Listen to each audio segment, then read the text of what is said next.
but there is a wave pushed pretty hard out across the Radiant side. And Execration know that their only option right now is to bunker down in their base, hold out for dear hope that they can catch Nigma unawares with some kind of reactive play or a smoke to move out and get a proper team fight going.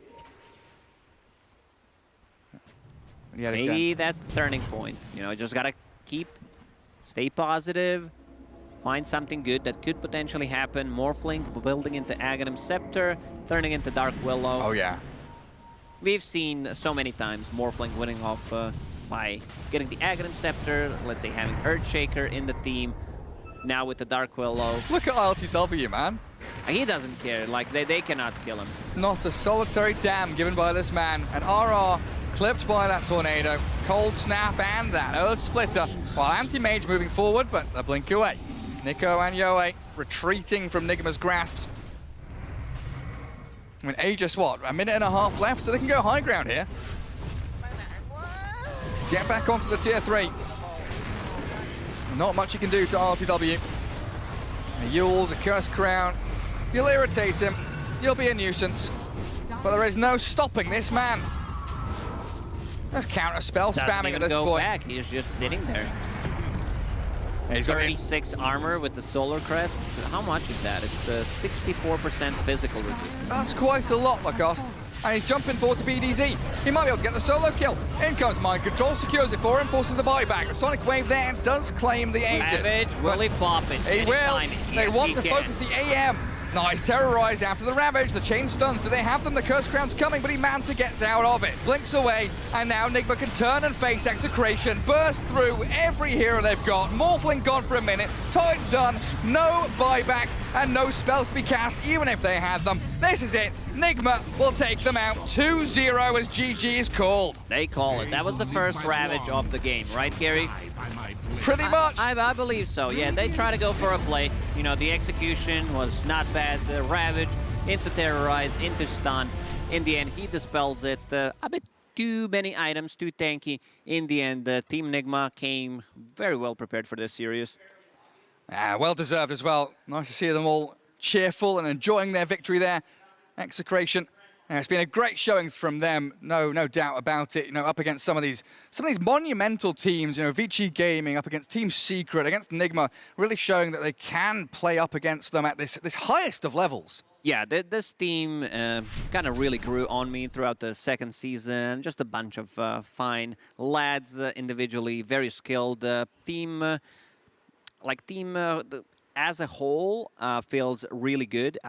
No matter what happens in this tournament, I just want to see full squad keep grinding together because they have a lot of stuff going on for them. Not sure what the other score is in the other series, so can't really calculate for them, but this was their last series, right? That was potentially their last game of the tournament. Yeah, we're not sure exactly how things will pan out. You know, there's the whole situation around potential tiebreakers. We had a lot of draws in that first day of the wild card as well, but I'm sure that Shiva and the panel can take you through all of that.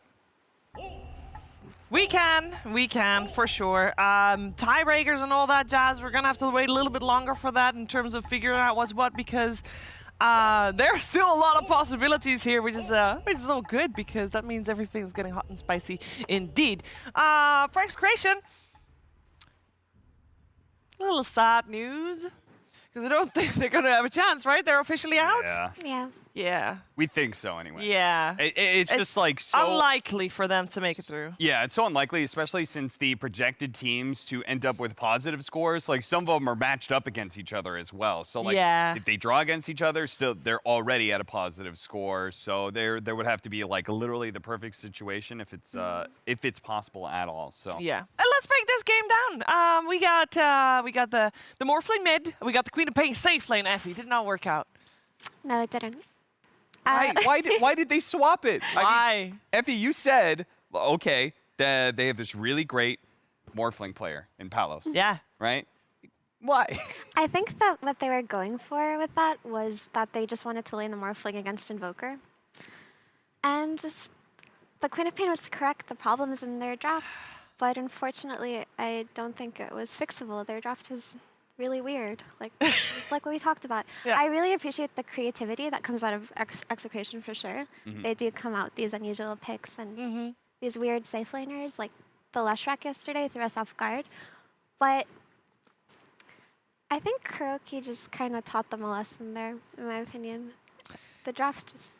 It just didn't work. Yeah. I also got some stats for you in terms of the Morphling for Execration. Yue has played Morphling, well, now 6 times. And he's now 1 in 5, unfortunately. Palace is their And Palace is 8 and 7. I mean, I definitely know who I'd rather have playing my Morphling. It was a rough game, though. It already started bad on the wrong foot for Execration, but obviously on the best foot for Team Nigma when ILTW got first blood on Nico before the horn sounded. So from that moment onward, Team Nigma, I mean, okay, we can harp on that Execration didn't have the greatest lane and greatest draft, but Nigma played it smooth and clean and fast, and this game ended in no time. Like, there wasn't even time for Morphling to get his axe. Maybe that's what it was. Maybe Palos looked at this game, looked at their draft, and said, you want me to play the Morphling? I have a positive win rate on this hero. Thank you very much. Like, oh, well, you've got a shit win rate. Yeah, you take this one. Honestly, of course, Nigma played very well. They executed properly. It's a very good anti-mage game. I don't think it could have gone wrong for them in any way. But definitely credit where it's due. The draft is good, the play was smooth, and they secured themselves a 2-0. I love the mana synergy coming out from Nigma, right? They've got an EMP, they've got Lion's Drain Mana or whatever that's called, and then they've got Animage as well. It's literally called Mana Drain. All right, well, thank you, Cheever. It's so, like there's so many times Tidehunter is one of those heroes who likes to be able to operate on the front lines. What he hates is breaks, he hates AoE silences, and he abhors Mana Drain because you're useless if you're on the front line if you don't have any mana. If you don't have any mana, you don't have the threat of being able to ravage, and therefore people just kind of like ignore you. Yeah, also on lane versus anti-mage, how do you pressure him if you're out of mana? Yeah. You're constantly buying mangoes and it just doesn't feel good. Like, Yeah. I'm sure you've played Tide so many times versus anti-mage and you find yourself buying 5 mangoes, 6 mangoes all in the first 10 minutes of the game. The only way Doesn't feel to good. really pressure him is if you have a 4 position that does good physical damage, right? Lena's and Marauders are like 2 of the better heroes because they right-click so much, so often. Their attack speed is so good, so you gush the Animage and you right-click them as much as humanly possible. You try and get a soul ring off of maybe an early first blood somewhere in the lane, and like that's the ideal scenario. But they had this Dark Willow that doesn't really do the same kind of thing. It was just gonna feel, the lane was gonna feel bad. The Tidehunter's game was gonna feel bad. It didn't feel like they actually had any win scenario in this situation of AM versus Morphling, who is more mana dependent than he used to be. You know, that's a somewhat recent change. So yeah, it just, as you said, I think Nigma, they taught Execration a lesson here, and hopefully that's a lesson they'll take to the TI qualifiers, because that's where they're headed. Yeah, I think it is such a scary situation, not just for obviously Execration, because those qualifiers, I mean, they look wild, but also for the whole region, because with Execration not making it forward here, OB Neon not being at this major, so don't have a chance to defend their current top 12 position, but there's a high chance that they'll get knocked out of it during this major. And then you got T1, which is at this major, but they have to do well. There is actually a chance that no team from Southeast Asia makes it to TI based on points. And then you got all those teams fighting for one slot for that region, which is crazy, right? Yep. I mean, that's going to be a spicy qualifier to watch for sure. That's in your future somewhere. For now, of course, in Execration's future, there is no hope anymore. I don't think there's a chance for tiebreakers for Team Nigma, though. They look good still, Effie. It's the power of anime. The power of anime, and we know I that called they it can do from it. the beginning. Yeah. What was their anime at TI7? It's It was not the gonna basketball power. one, right? Kuroko no Basket. Kuroko no Basket, all right? They have found their new anime. It didn't quite work for them at TI9, so, you know, they got to make the run back here. And, you know, in order to make a true run back, Nigma needs to be able to actually make it through this wild card, Yes. then through the group stage, then actually deep run the playoffs. If they want to recreate the magic, there is one thing that has been the same for the last 3 TIs they played at. Every single lower bracket, they had to knock out Team Secret, right? Yeah. Every single time. They're going to get a chance to do that right here, knock out Team Secret right here, because they're going to play later. Let's take a quick look at the standings first to see how everything is, because on the other stream, spoiler alert, we had Vici Gaming taking on IG, and that turned into a 2-0 for Vici Gaming. So they now top the charts, 3 ties, 2 wins, 2 2-0s, and that was their last series. So they are basically waiting to be called the champion here, because at the moment they're looking good, but IG still has 2 series, and Team Secret still has 2 series. So there's a lot still riding on that. There could still be a tie possibly there. Team Nigma still has 1 series to go as well against Team Secret. There is actually so much possible yet. And I think the only 2 that are suffering, it's Execration and Gambit, right? Yeah, they're both eliminated, and Vici Gaming are guaranteed a spot for at least tiebreakers. Yes. For a while. Either they're in or they're playing tiebreakers. Yeah.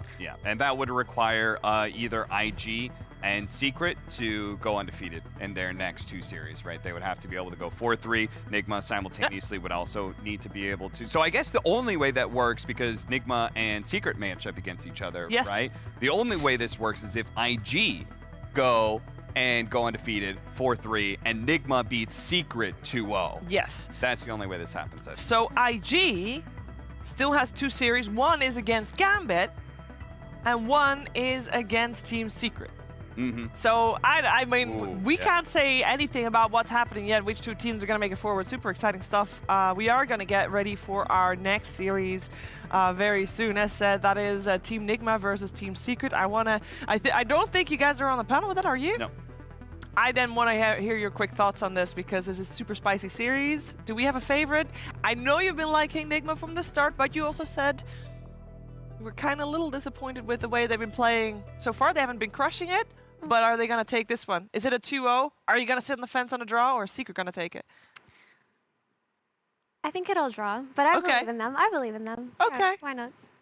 Nigma has the momentum for me. And I think Secret has just been, I just haven't been looking the greatest, to be honest. But I think this match is in a way important, because we started off the DPC season, right? Very first series that we had, Nigma versus Secret. Nigma beats Secret. They get that early win against Secret, which is so important, because later on, Secret looked a little bit more fierce. I think this is an opportunity for Secret to be able to get a bit of revenge for that opening season game and say, like, hey, you know, we're actually better than you guys. Let's just remind you of that. Yeah. Also, if Secret can knock Nigma out, they don't have to worry about the TI curse anymore.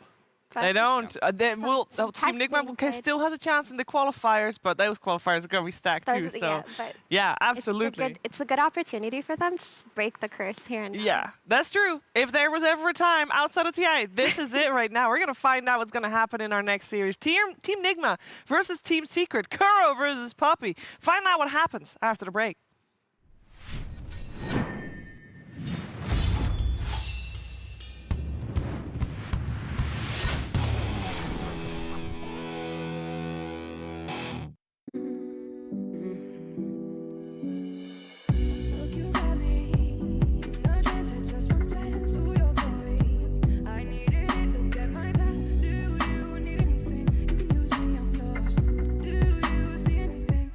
Change of range.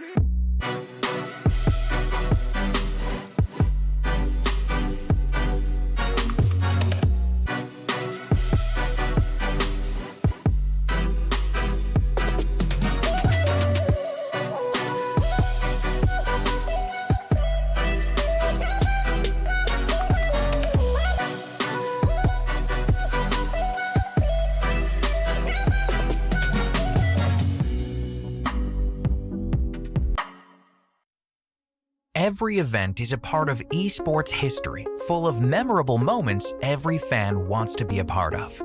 Get your own unique piece of esports with Weplay collectibles. Here is the first collection: Storyline, Logo Token, Trophy Token, Story Token.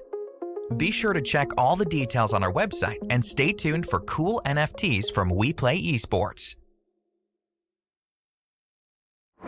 Buy the official merchandise for Weplay Animajor 2021 now on fragstore.com. Hoodies, t-shirts, mouse pads, headrest pillows, and other souvenirs were released in the limited edition for the tournament. Hurry up and buy them on fragstore.com via the link in the description or chatbot. Add it up.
Savage hits. They didn't.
Dr. Clinker. Tiny.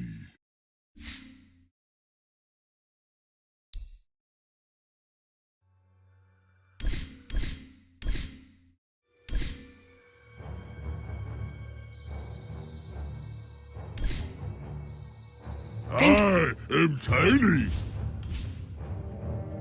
Come at me.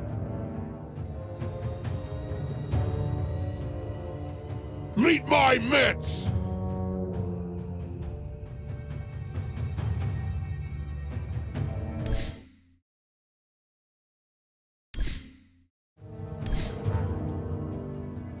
My hate shall burn you down. Eat first!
All hail the Lord of Trees! Half the axe, twice the carnage!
he's like an agi hero with like decent armor, but honestly, that heal one did a lot of damage there. And you can even see Emergent, he's thinking about the lane, right? He didn't go for cogs at level 2, he just went for that rocket. He's going to constantly spam them down. And with the lane position that they have, and Warlock's inability to fight Clockwork on the side, I think bot lane could actually go okay for Gambit here. Yeah, perhaps. As you were talking about, Puck is getting pretty bullied, but still ahead in last hits, 14-11 right now. Shameful. But now we got creeps under tower, so things should be evening up. A lot up. of that matchup is the regen trade. Because if Ember's constantly sliding Puck, like as he gets to his level 5, I think he gets better on the regen trade. Puck might have to buy an extra solve, which leads to Ember getting earlier other items, and it snowballs off that. This is your true, you know, try-hard mid matchup. Both of them have the ability to dodge each other. Like 1v1 me at rope. Okay, big wave. See on top lane, this Wraith King's farming quite well. Look at him go. AA is just really annoying in lane. Like, you're constantly pumping out the hits. He has the range heroes. So you're just out-harassing them, specifically Rasa, who has lower than average range. Yeah, and Rasta, Centaur's not the greatest lane partner in the world. You want someone that can really do stuff. What was that? It was good teamwork there by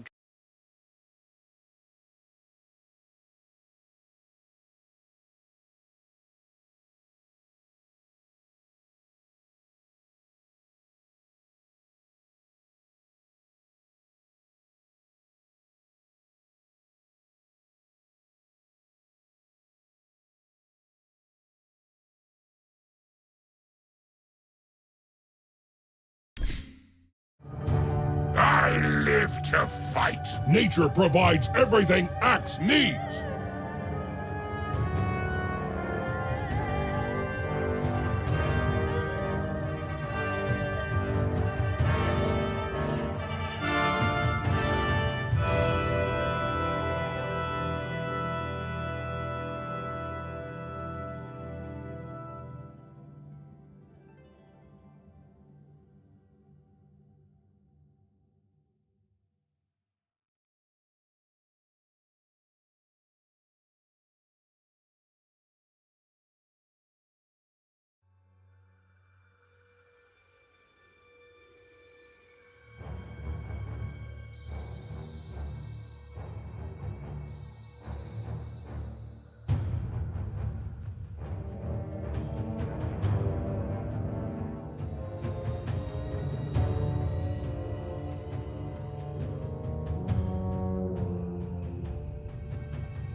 a different player, same role that they're trying to fill, and it puts them at mid tower though. Sure. Like that's an important tower. It is an important tower. And also, some small micro thing, but sure, they chained up that AA, and Centaur had his stun, but he's...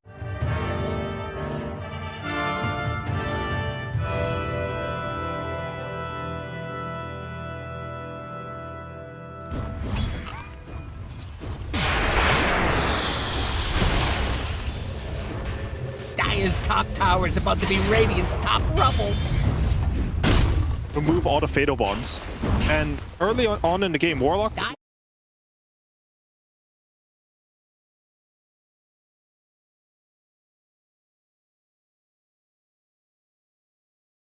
Sure. And then Warlock rocked and Fatal Bond. It looked good for a second, but Dazzle healed his teammates to full with no effort at all.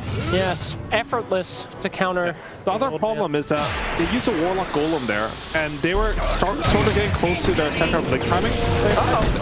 PL down the bottom lane, trying to go in, see what he can get, but he's just fine. This is a typical PL game.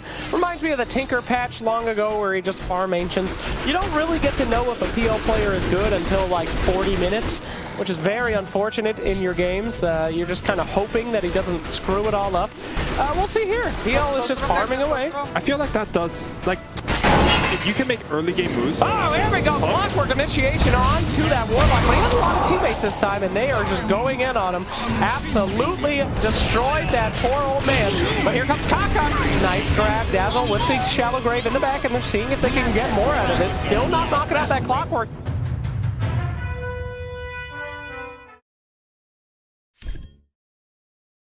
We would deal with that pressure because we all know that Team secrets turn to ban.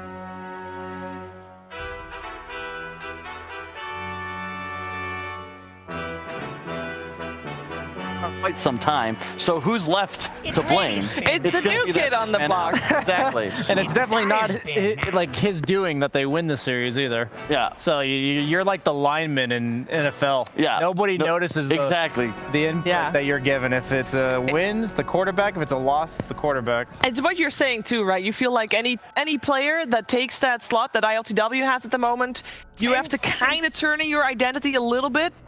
Because there's Miracle on the team and he'll take up a lot of that, right? So so you only notice him either if he absolutely shines, which he can do, or if unfortunately they lose and then he's an easy target. Let's find out what's gonna happen. We got a draft in front of us. Broodmother, of course, banned, as well as Puck, an Ancient Apparition, and Nyx Assassin on the side of Team Secret banned out. We got Team Secret on the Dire side, Team Nigma on the Radiant side. I thought Shiva would never start the draft. Yeah. What's wrong? I just thought I was waiting for you to start the draft. Like. No, that's not on me, guys. Just wait so long. Yeah. Oh, that's You have the button right there. I have the button. They don't start playing unless I press the button, guys. She just wanted to keep talking. I do like talking. It's my job. She's talking. I know Slack's like talking too. We can hear him. I know you at home can hear him probably too. We got Snapfire opening coming out for Team Secret. Snapfire, this major so far, sucks. Really? Like before today, I haven't looked at some of the other games, but before today, her win rate, she was played 5 times or six times, and she only won 1. It was very sad. That's not good. That's a decent enough sample size as well. Yeah. I think it's funny that Nyx Assassin is in a first round of bans between 2 European teams. Yes. We saw virtually no Nyx Assassin for the entire DPC, so you can already see the cross-contamination of the metas here. You think that is mostly scrims? It has to be. There's no other reason unless they think Snapfire specifically being first picked has to have a Nyx ban, because Snapfire is traditionally hard countered by a stun. That's more. 2 stuns! Woo! That's a lot of stuns, Sheaves. And a hex. That is. 2 stuns and a hex, I think. 3, that counts as 3. That is 3. Well, we'll you count the hex system. You can still move. And you can pick up runes. Yeah. I already like. If you get surged, you're really fast. True. That's Darkseer coming in. I don't know who would play the Mars. Likely MC, but I wouldn't put it past Nigma based on their read. That's another. We've seen this quite a bit, but I wouldn't be surprised to see ILTW perhaps even on a Mars, because they really have started to like this semi-carry / double offlaner style with Miracle on the hard carry mid. Yeah, I wouldn't hate that, but it's The fact that they've got stuns means they have a lot more options to pick for the lanes. Yeah. Like the other game where we saw the ILTW Tide, we're being a little bit hard on the Tide. I think the fact that their lineup was so poorly put together before the Tide made it so that they had to pick for the lane and the game, which is almost impossible most of the time. So now that they've got all these stuns, you can purely focus on your matchups, and in that case, if you're able to swap up the lanes a little bit, put the heavy hard carry in the mid lane, get some good matchups on the side lanes, that's much more viable. And from the Secret POV, they're still using the only 2 real pieces of information I was able to gain from the week in the hotel quarantine, just kind of trying to get info, which was control the armor, you're going to win the game, and TA is really good. They've already kind of doubled down on both those concepts. They're playing Dire, so definitely more important, I think, to try to exert control over the Roche area. And I think also a better Ancient triangle, at least from what I've seen. You only need 1 ward. You can secure it pretty effectively. And I think it's just easier for the offlaner to stack. Yeah, it is. It's just a slightly shorter distance to make it to. It makes that big of a difference. I think it's the combination of the distance being shorter in regards to going from lane, but also the rune is just right rune's there. Closer, rune's right there. I think it's also easier to double stack the camps because there's certainly less travel time there. But either way, now from what I think we saw, was it yesterday on the other stream, might have been this one, can't even recall, in the IG game, they were really effective at invading enemy triangle, controlling the Ancient camp, either blocking it or trying to apply vision. And the alternative as well is like Secret, they're going to look to guard their own hill and ensure that TA gets that 7 to 9 minute run through and just quickly gains like 1,400 gold from a quad Ancient. The fact that TA went from irrelevant last patch to where she is now is such a tribute to how meta changes influence how a hero is viable or not. The fact that mid lane is so much more farm oriented now with the way they reworked the water runes. That alone was like, yeah, TA got some small buffs, but to go from zero to hero and and Secret also, they're learning from yesterday, because when they it was IG against Nigma, absolutely destroyed Miracle's TA with Ember Spirit mid and a Lion from Kaka. Like, they just ran at the TA, killed him over and over. There was no recovery mechanism. Emo was nuts also. The biggest thing about Ember and Bat, out of all the heroes that counter refraction, is their ability to just kind of constantly follow you around the map. And that's what TA hates. She doesn't even mind getting ganked once or twice if that means you're going to have to leave her alone in the future. But that's you never get the break when you're dealing with these local down heroes. One thing that IG also did, if you want to reference the IG versus Nigma series, of course, that's the only series that Team Nigma had 2 losses in a row. IG banned out IO every first phase they had. They did not want to let that through. And we are going to see an IO coming out here. For the record, I know that there's people tuning in that don't normally watch as much Dota as we do. So, IO, only support, viable as a core, yes or no? I think the core nerfs were too much. Yeah. I would be surprised. I think it's just going to be a Gyro 4th pick. I don't think it's going to be anything. The IO Gyro? Maybe Luna IO, but I was thinking Luna and then was like, please no. Yeah, I think Gyro's like a pretty decent counter to the refraction. TA doesn't love playing against Gyro specifically. Yeah. You can also build this like really tanky style. I think TA also prefers not to have to buy MKB. Gyro with either a halberd or butterfly will force that. It's also just incredibly durable, and you already have such great setup. Like, the team fight and the pick-off potential are really high. My concern would be that makes it a Kuroki Lion. Like, it's one of his staples, but really just rough. And I love the Ench pick. Incredible laner, right on the Gyro. But Secret kind of would say saw this coming, and I'm very concerned about Nigma's lanes right now. IO Gyro, the reason why I emphasize the Gyro out of all the pairings is I think it's the least matchup dependent in lane. I think if you pick IO Gyro, there's pretty much nothing that crushes it, let alone beats it. It's such a scary lane. The biggest thing that's really put it over the edge from the recent patches in the last 6 months is that now IO's overcharge gives Spell Amp, which for Gyro specifically is pretty insane. That's a good point. It's just that rocket barrage when they're chasing you down just does that much more. Oh, and that, talk about one of those legacy comfort heroes. It'll take him an extra 7 minutes to see this, but I know Bulldog is going to get a smile on his face.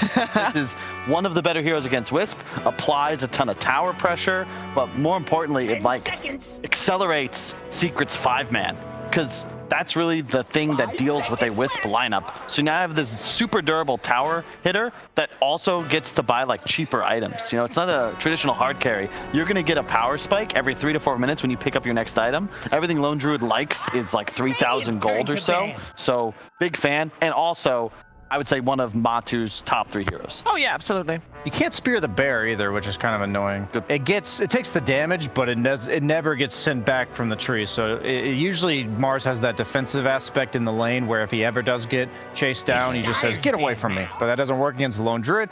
I like it for that regard, but they have pretty instant disables and setup that I'm concerned that Lone Druid can just die if he tries to hit buildings. So I don't know too much about the hero. He's one of the heroes I'm less familiar with in regards to how he works in certain matchups, but I'm hesitant that he'll be able to apply the pressure that you're talking about. So if he needs the space, which basically what you're saying, right? He needs to be kind of left alone. So they need an offlaner. They need a Zai hero that takes a lot. That goes 0-8, but you know. That goes 0-8, but make sure that there's 5 heroes, 4 heroes needed to make it go 0-8. What hero is that? Centaur. Let's go. Yeah, I wouldn't mind it. Is that hero just dead? I feel like it didn't get nerfed that much. I see it effective when people make the mistake of attacking it, which unfortunately for Nigma was exactly what they did against IG, where JT, there was a point he had brown boots, he had a Vanguard and a hood, and they just tried to kill him. It didn't work. You got a lot of options for Zai. You could even theoretically make the Ench your core, but I don't know if that's I don't know about it against Gyro. Yeah. Too much magic damage. And the Ags. You buy the hood, you get a Dragon Lance, and you just can't die. Then all of a sudden, all 3 of your cores are really tough to take down. But I would be the 4 that would make that worth it. Like if you're gonna rotate that to a core. Be like an Earth. I was thinking Earthshaker. Okay. Earthshaker, Earthspirit maybe. Just because you are immediately online with just a Blink Dagger. I really like heroes with multiple stuns in synergy with a TA, because you have the potential to just execute somebody in a couple of meld strikes. And also very nice with a Lone Druid, with an Ench, you know, like creating longer fights, more distance is really effective as well against Wisp Gyro. One good block, you just straight up win a team fight. I think with the lack of mobility from Team Secret's lineup right now, Centaur is the prime candidate because they need to collapse on the Wisp. They need to be able to focus a single target because they have so much punish on the side of Nigma. If you don't bring a certain hero down, all of them are a huge threat. And also the way they're setting up relocate ganks right now, at least in the early game, is the Hex instant Hex from the Lion and Centaur Stampede you mentioned. Good point. Counters that. Dire's turn to pick. It'll be an interesting game to watch though, because Secret, they have a lot easier time taking objectives.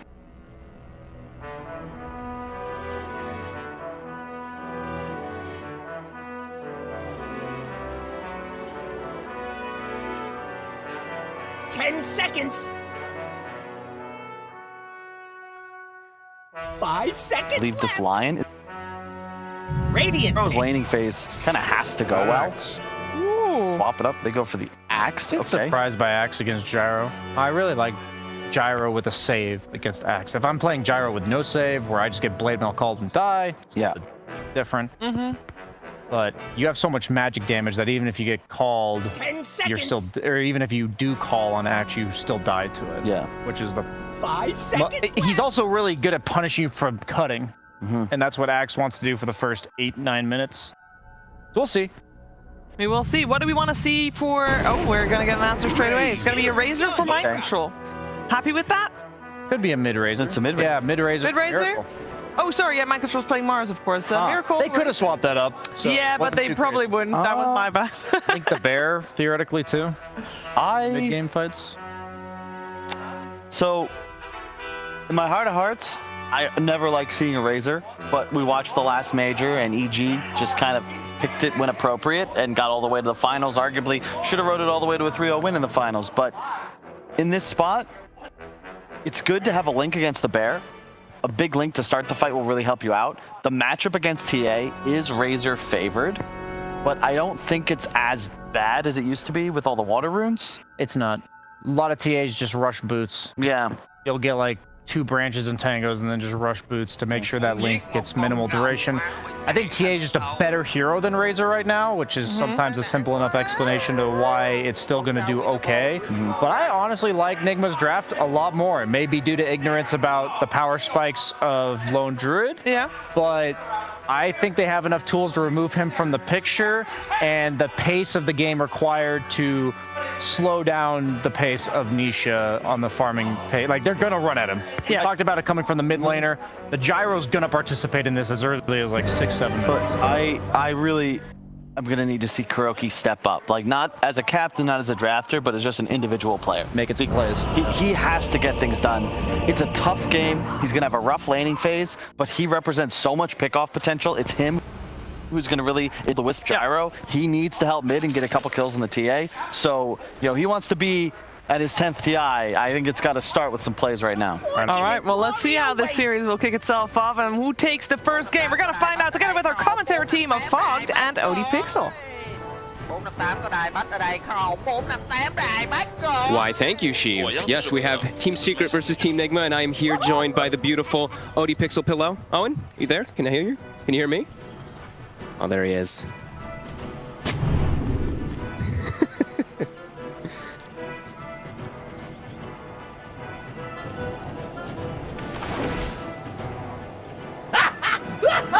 Yep. Yeah, I'm pretty hyped up for this one. I haven't gotten to see too much Lone Druid, and I think this Razor pick actually makes a lot of sense, right? It's good versus both of the cores in a way, and do it throughout the game, throughout the lane also. Of course, TA has gotten a bit better versus that Razor in the matchup, since you do play more of that farm game, but can definitely see what Nigma's going for this constant fighting. But I think Secret has their own approach to this, because we've got this very like quick, very strong lanes that can also collapse on Roche very easily. So yeah, I'm really interested to see what's going to go down and how much battling we're going to get.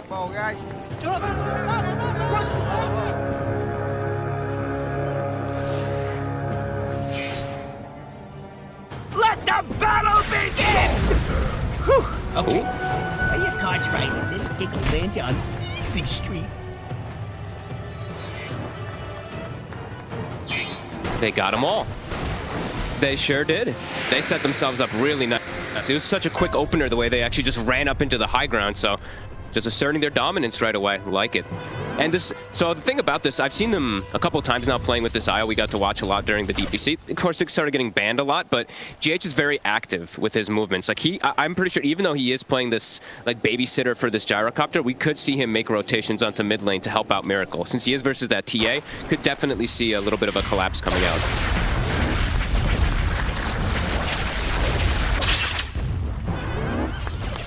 Yeah, I think it's really good just because it's good versus both of the matchups, versus the Lone Druid and versus that TA. Also, you can build a pretty good, you can build very like kind of these defensive supportish kind of items to help out your gyrocopter. Like Halberd is incredibly effective this game, since you see that TA, you see the Lone Druid as well. Could definitely see him go for something like that.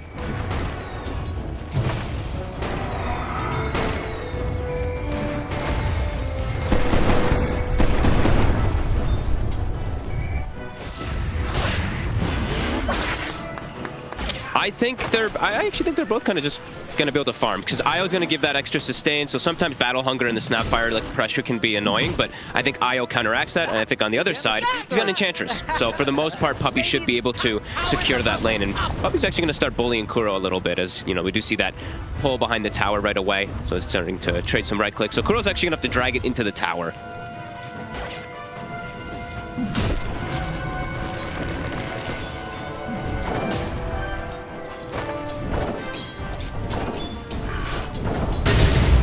What Puppey's up to here. Gonna start putting the pressure on. He's got the Harpy. My Control gonna eat a lot of damage here between this one. A couple extra nukes. Same thing for Kuro. This is a pretty devastating creep. Puppey now starting to deny his own sentry so he can open up the availability of that camp. Since the wave is already kind of forcing into their side, he wants to have that available in the next minute. I'm mostly staring at mid because right now it's pretty even. Yep.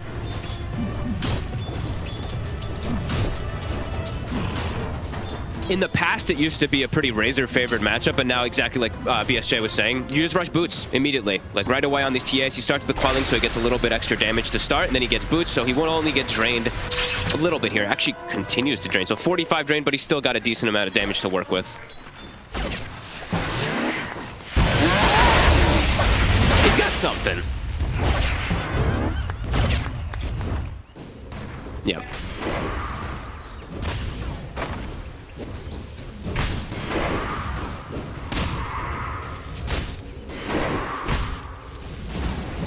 So we're gonna be eyes on like, yeah, gotta be eyes on Yapsor right now. Yep. He's gotta be a little careful. He'll be okay.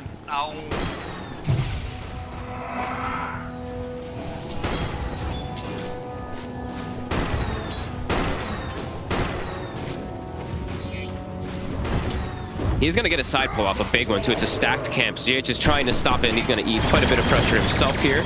But that's going to be a very big wave that just effectively is going to get denied from those creeps. So they're actually just trying to run him down. They have 10 stick charges, so trying to actually maybe potentially get the kill on Zai, but Cookie's forced. Is a great conductor.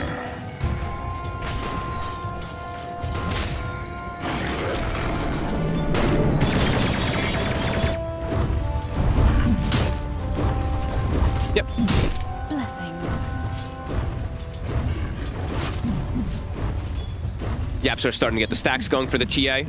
So we're going to have double stacks around the Ancient and that hard camp. So, yeah, Nisha, it's going to, sure, he's a little bit behind at the start here, but he's going to be able to power farm a lot faster than this Razor. So it's going to be up to Miracle to really make moves to invade or look to pressure other side lanes to get ahead.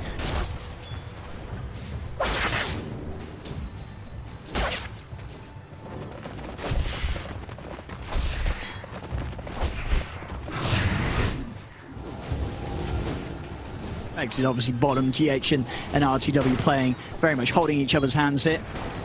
Very important too, the barrier does get quite a bit stronger for these levels, so mind control, his lane gets harder, I feel like. Yeah. I wonder if they actually maybe give Zai some of these stacks down bottom. I know they probably want to give them mostly to the TA, but Axe also needs to have a game. So there's a little bit of an overlap there that they do have quite a bit of heroes that do want to rely onto those jungle creeps at some point in the game. So we'll see how they decide to distribute it as bottom. Yapsor again getting very low. But he's got to be able to take down. Yeah.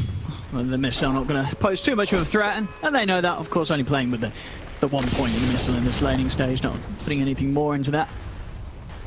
Yeah, I was gonna say I wonder if they actually skip the point in it because they are playing versus that matchup that can just kill it. Yeah, that's true. Yeah. Because you usually at least you're making him use it. If he's shreddering the missile, he's not shreddering you. You know? But he's getting the gold, dude. It's 50 gold. It's pretty valuable. I mean, that's true. 50 gold. But, you know, sometimes we do see these gyros playing more of this farmy type of game, and you see them maybe maxing like the flat cannon early on, but I don't think that's the style that Nigma really wants this game. I think this is going to be a very battle-heavy approach from them this time around. Since they are playing versus these 3 greedy kind of cores that Secret's gone for, I think we are definitely going to look to see some collapse come out from this gyrocopter very early on versus this TA. No, definitely, yeah. They do not want to give Nisha the time to hit those fast early item timings. They want to force him to try and turn up. And they are, as you say, going to have that insane team fight around, mind control. Once he, when he gets to the 6, obviously he isn't going to be there too soon. I mean, both offlaners having a bit slower time when it comes to XP. As there we have it. And he's going to get caught out of position. Miracle trying to get something in return. But Nisha Puppy Yapsor here. This is looking like a pretty dead Razor. Nigma getting caught out around this mid lane. As Secret are able to bring in the numbers and come in with the outplay. Nice play by Puppy, using the Mud Golem that splits into the shards, get the 4x hurl boulders at the target too. That was very nicely done. As they both do meet up, they leave Zai alone on an island, as we do see happen quite a lot for them, and now they start looking to actually play around Nisha and look to actually maybe claim the enemy triangle a little bit here. So Nisha gonna farm over here nicely. Some good aggressive moves. And Matu, he's fine alone. As we said, he's been given the entire free lane, so he's loving life right now. Mind controlling level 4 on this Mars, and he's not going to have the same recovery outlet as Zai does. Because Zai's got these stacks if he does want to work on them.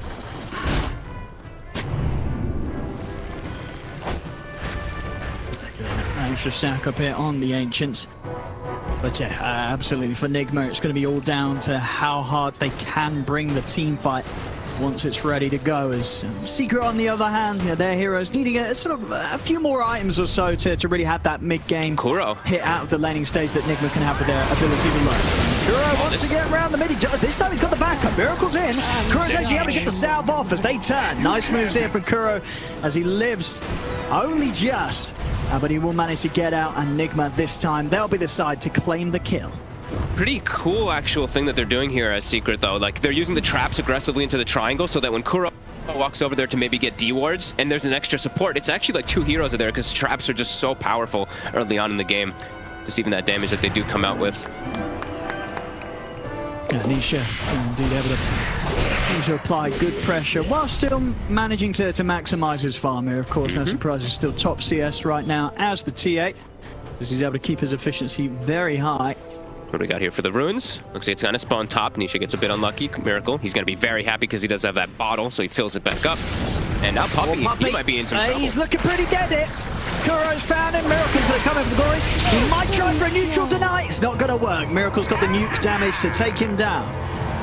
There's another kill here around the mid. This time, Nigma, much better setup for any sort of movements. Sure, earlier we saw Secret come around this area. Now Nigma's definitely telling Secret they're prepared. If you come over here, we're ready to take you down. Yeah, it looks like Yapsor maybe wants to start applying some pressure down toward bottom. Since ILTW is just alone down here, and it just leaves the opportunity for GH to run around, maybe they do want to start looking for the gyro. Missile comes out. He actually doesn't get the kill onto it here, so the call down is going to land on Zai. Yeah. They're going to have backup coming in as well. Miracle's in with the nuke. Zai's going to get taken out. Yapsor's trying for the TP, but they've got the damage. Nigma clean up both kills on the bottom lane. As they, always a little scary playing around. If you're that close to the tower, level 6 is on the gyro. If you don't lock him down, he's going to be able to set up for the turnaround there. And RTW does that excellently with the cooldown. They're kind of invading the triangle right here, too. Sakuroki actually smoked up. Now he's getting turned on from Puppy. Matu's turning up. And he does have the backup of Matu and his bear, so Nisha, despite being linked pretty heavily there by Miracle, this could be fine. Matu's still trying to get the bear in onto GH, onto the side. He's got the cool control onto Kuro. Kuro's out. Matu's going to be able to continue to chase down GH. GH trying to tether the safety, but indeed these traps just all over the place, consistently slowing down Nigma. As soon as they sort of get in too deep, it's very hard to get back out of Secret's territory with the amount of traps they have laid down around this area. Everybody rallies over. Like Secret identity, they know how important this area is. Of Look at course, Matu with all go. those ancient stacks. So, and Matu, he just wants to push him out. Oh, he gets the root, but that's just a little bit of a love tap there. Yeah. Matu, he feels strong. He's had such a good time up top. The levels that he's picked up, he's on track for a good timing on the Maelstrom. He's ready to start running at heroes. I mean, this is what we wanted to see from both teams already. Both sides showing that they're prepared to brawl. Nobody's dodging a fight here. They absolutely have to. Like, we know at some point Secret, they're going to look to force that Roche really early. I was checking to see who's building a medallion for them. I think it's just going to be the Snapfire. So they've got the melt, they've got the little shredder, they've got all that to be able to go for it. And Nigma, they're going to know, and they're going to be able to fight around there. They have really strong team fight around the Roshan pit. So that's going to be one of those big next targets that we are seeing. At least Matu continuing to play around this bottom side, giving Puppy some levels toward top, since Puppy is only level 3 right now in this Enchantress.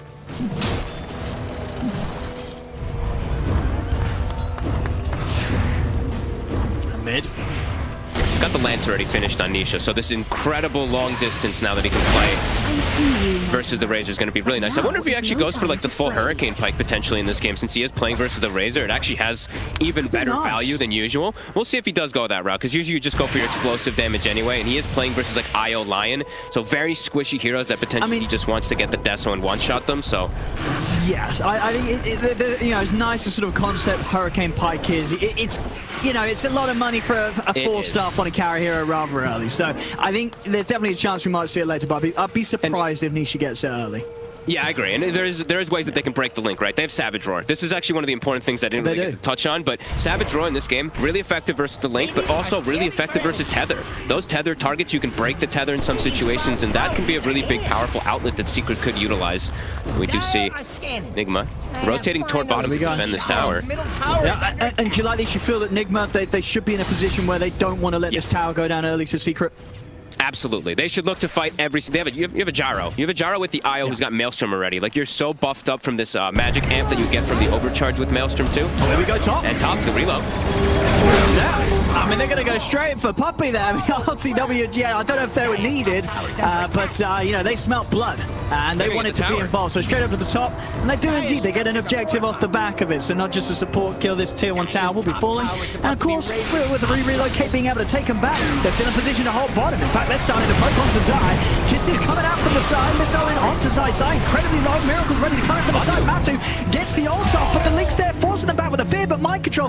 He's got the spear. That's going to be Matu gone. Secret, they're having to back off now with no lone druid. Secret are not in a position to fight Nigma as Nigma. They just diving in past the tower here, pushing Secret all the way back with the flat cannon. As Puppey, he might just die to this, and he does. Mind control's able to snipe him with the spear. Does end up dying for that effort, though, underneath the tower in return. So, well, we saw, indeed, Nigma just very feisty here, ready to bring the action, but maybe pushing on a little too far there, losing mind control for just securing Puppey on top of it. And it actually gives a lot of gold because Zai's the one who gets the kill, and I think Zai is super crucial right now to Secret being able to fight back because they need a way to initiate the fights. Right now, the only way of initiation is somebody charging in like the lone druid like that, so Zai getting enabled a bit closer toward his blink Zai. We're trying to get close to him, but won't quite be able to. Some nice fights from Nigma, though. I like that they're just contesting, looking for all these active plays, because I think that's exactly what their lineup is about. You have this Gyro, you have this Io, you have this Mars. You're going to be able to fight constantly around it, any of those cooldowns. And you have Razor. So Razor's one of those like really strong early fighters.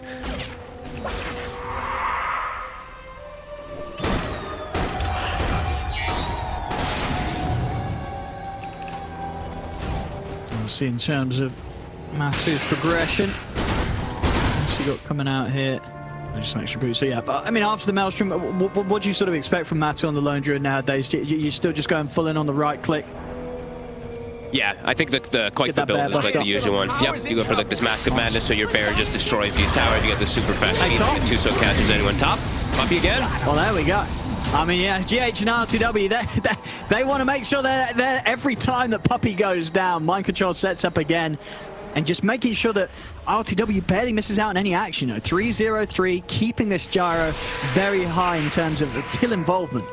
There's a reason we usually see this IO banned out from GH. They're very good about playing the active relocates, as we are seeing already in this game. And we do see them defending all their towers top. We continue seeing Mind Control playing up here. They could get caught out. They have the blink on Zai. They've got the jump. Mind control. Very, very dead hit. Yeah, that arena's not going to do anything at all. He's already out. That's quite a bit of time, too. It's 90 seconds that it's going to be on cooldown. So I feel like Secret, they're not really as cooldown dependent. They didn't use the kisses either. So Zai, I think he can look for another active play. You're not going to have to worry about that arena nearly as much now. You can definitely they want to catch RTW and GH down bottom. Yeah, they're going to swing more here, too. Is the Deso finished? Nisha's about to have Deso too, so he can come join as well. He's level 14 already still in this TA. Zion is going to go for the quick call onto Kuro underneath the tower. And with the kisses coming in, Kuro's over the tower with the Hex and the stun though. Zai's caught in the cooldown. RTWGH running him down, and with the finger, they blow up Zai. The kisses from Yapsor not enough to bring down Kuro. As Zai goes in for the jump there, tries for Kuro close to the tower. Maybe not quite expecting RTWGH to be that close in return, as once again, Nigma more than happy to take these fights that Secret bring them, even when Zai does get a jump. I'm surprised they shied that without Nisha. Now that Nisha's here, they have tons of damage, but doing that without Nisha was, that was pretty bold there by Zai. Like, just two supports. The kisses are usually not really going to be enough unless you get, like, multiple different spins. You didn't know where the IO was, so a little bit of over-aggression. Yeah. Mid-tower goes down. Miracle has the space to take that.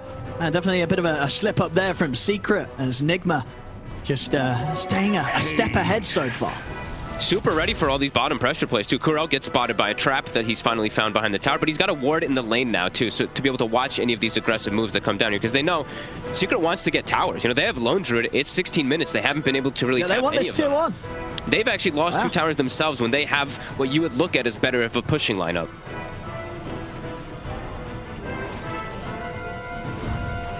And now Mars ult's back up, so they didn't actually get any type of capitalization on that for Secret. Ooh, no way are they actually... They're actually taking the Roche. I like it. You don't expect this. I don't think you expect this if you're Secret. You're taking this away from a TA lineup. This is a big hit here from Nigma. And yes, I don't think Secret expects this. You don't necessarily expect Gyro IO to go Roche this early in the game. This was all part of Secret's game plan to take, but Nigma's got it. Aegis here, 16 minutes in for RTW. I can guarantee you anybody who looks at these two drafts would not say that Nigma gets the first Roche. That is such a big, that's such a heads-up play. He's so farmed. Like Treads, Ags, Maelstrom already finished up on this gyro. He's got some excellent timings. I like that GH actually goes for his medallion build this game rather than going the usual mech that we have seen. It actually works out perfectly just for them to be able to go for that. And they are playing versus this entire, you know, this whole minus armor draft also, so it makes a lot of sense for him to go for this medallion solar crest build up. And look at this bottom. You know, Miracle and Kuro trying to set in the trees. Miracle's got an arcane room ready for this fight. He's going to head straight in onto Puppey.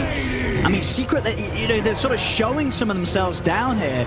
But Nigma, again, they're just sort of coming and getting these kills. And it does still feel like that Secret, maybe especially after seeing that Roche go the way of Nigma, Secret, they've got to reassess the game plan here.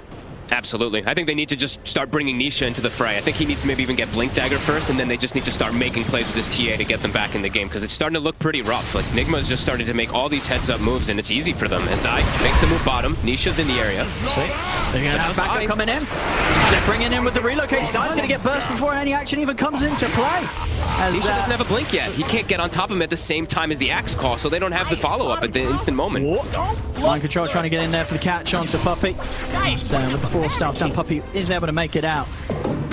But yet they keep trying for something down here on this bottom lane Secret. It's never working out for them. Nigma, they'll take the tower, they're getting the kills, 11-6, 3k lead.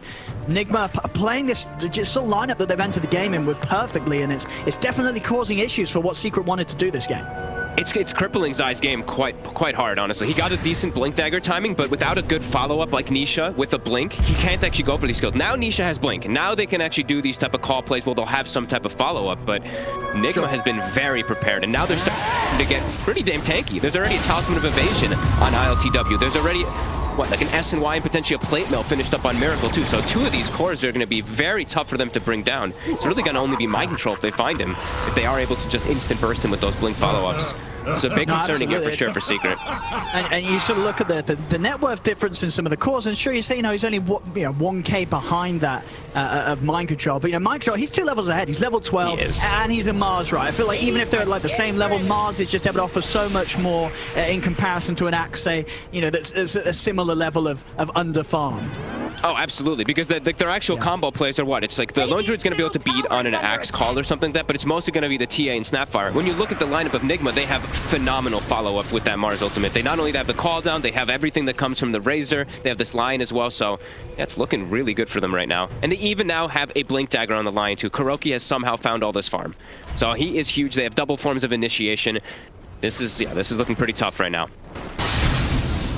I mean, and how much of a game does this look like in terms of a game where Matu can sort of just, you know, play his own game, live the Lone Druid life, push out lanes, go for the split push, and end up sort of getting to the point where he is able to carry this? Like what sort of the carry potential look like in this match for a Lone Druid? It's not nearly as easy. It's going to be because this Link. You know, that's why this Razor pick last was so damn good. Not only just because the lane versus the TA, but overall aspects of the game. Like, linking a TA in a lot of situations isn't the most effective because of how quick her burst damage comes out. But a hero like Lone Druid, it's all about the long, drawn-out fights where his damage just starts ramping up. These roots keep coming out. If you're linked up on the bear, you're done. Like, you're not going to be able to actually fight at all. So Secret, they need something big really start to come into their way. They're going to look.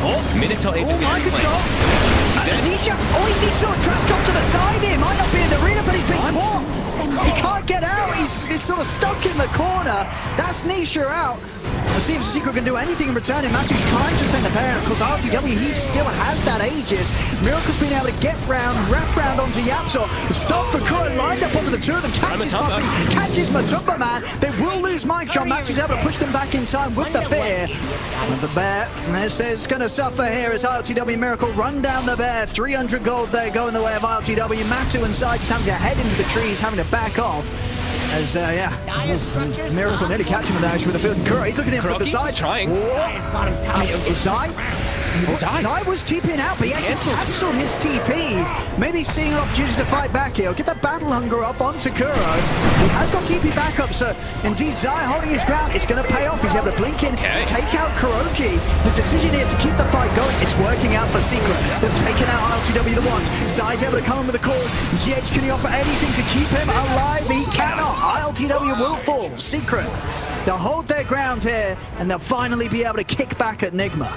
The cancel actually works. I was really concerned for Zai for a second, but it ends up working out. Also important, in the midst of the fight, they actually killed the quarterstaff on the courier from the gyrocopter. That was the finished butterfly already for ILTW. They take that one out in the midst of the fight. Pretty damn important because they are, as we said, mostly physical damage on the side of Secret, so that evasion would have been really effective for him. So a great fight for them to bring them back into this game. Still need another one of those to really feel comfortable. Yeah, very good fight. You say a heads up hold there from Zai, realizing the opportunity to keep that fight going with the respawns coming in from Secret. Works out with that fight in the bag. They're able to get the push on, take that tier 1 finally away from Nigma on the bottom lane, as Secret starting to find themselves some footing here. And who better to get these cleanup kills, right? Matu, now up to level 18. He's got nearly a full item finished up now afterwards. He's got the Mjolnir finished, and then also he's got a Javelin now up on his hero where he's going for that MKB, because he saw, you know, that butterfly's going to get picked up. He's probably expecting potential halberds maybe later on coming out from maybe the Mars or something like that. So does want to have that extra little bit of True Strike. Nisha close to BKB as well. So yeah, that was absolutely huge. If they lose that fight, it's probably going to be a pretty tough comeback for them, but now they're in a pretty comfortable position here to be playing around this strong Matumba Man Lone Druid.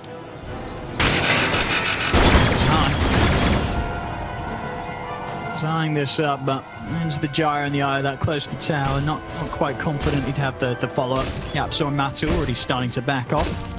Still very scary for these supports on the side of Nigma, as we know. If they get caught in the back, if this Lone Druid Baron just wraps them, if the TA jumps them, they can pretty much get one-shotted or just cleaned up in 2 or 3 hits too. So the approach of the fight still have to be very appropriate from Nigma. This Mind Control Mars, he has to be the one leading, or Miracle in particular. These two have to be the ones walking up, getting all the information. They have to watch out for traps is another big thing too. They got to carry tons of sentries this game, because if the supports get seen by traps, that's where it's going to allow the TA and the Lone Druid to thrive.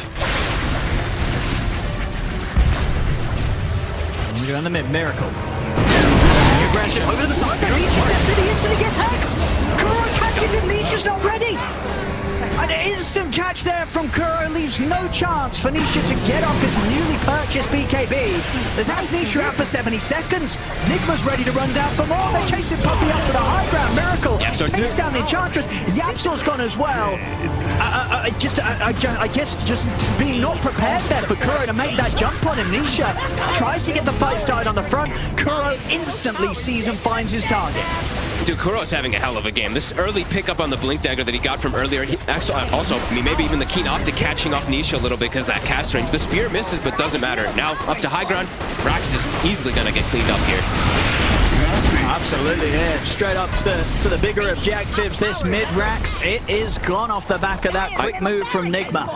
I love the itemization that we're seeing right now, too. Look at this pickup from Miracle. Just AC full finished up before that fight, too, so they just know. There's like no magic damage really going to be coming out from Secret. It's just kisses. That's pretty much it coming from Snapfire. Everything else is physical. So all they really need to do now is just build the counters to that physical, as we're seeing everybody do.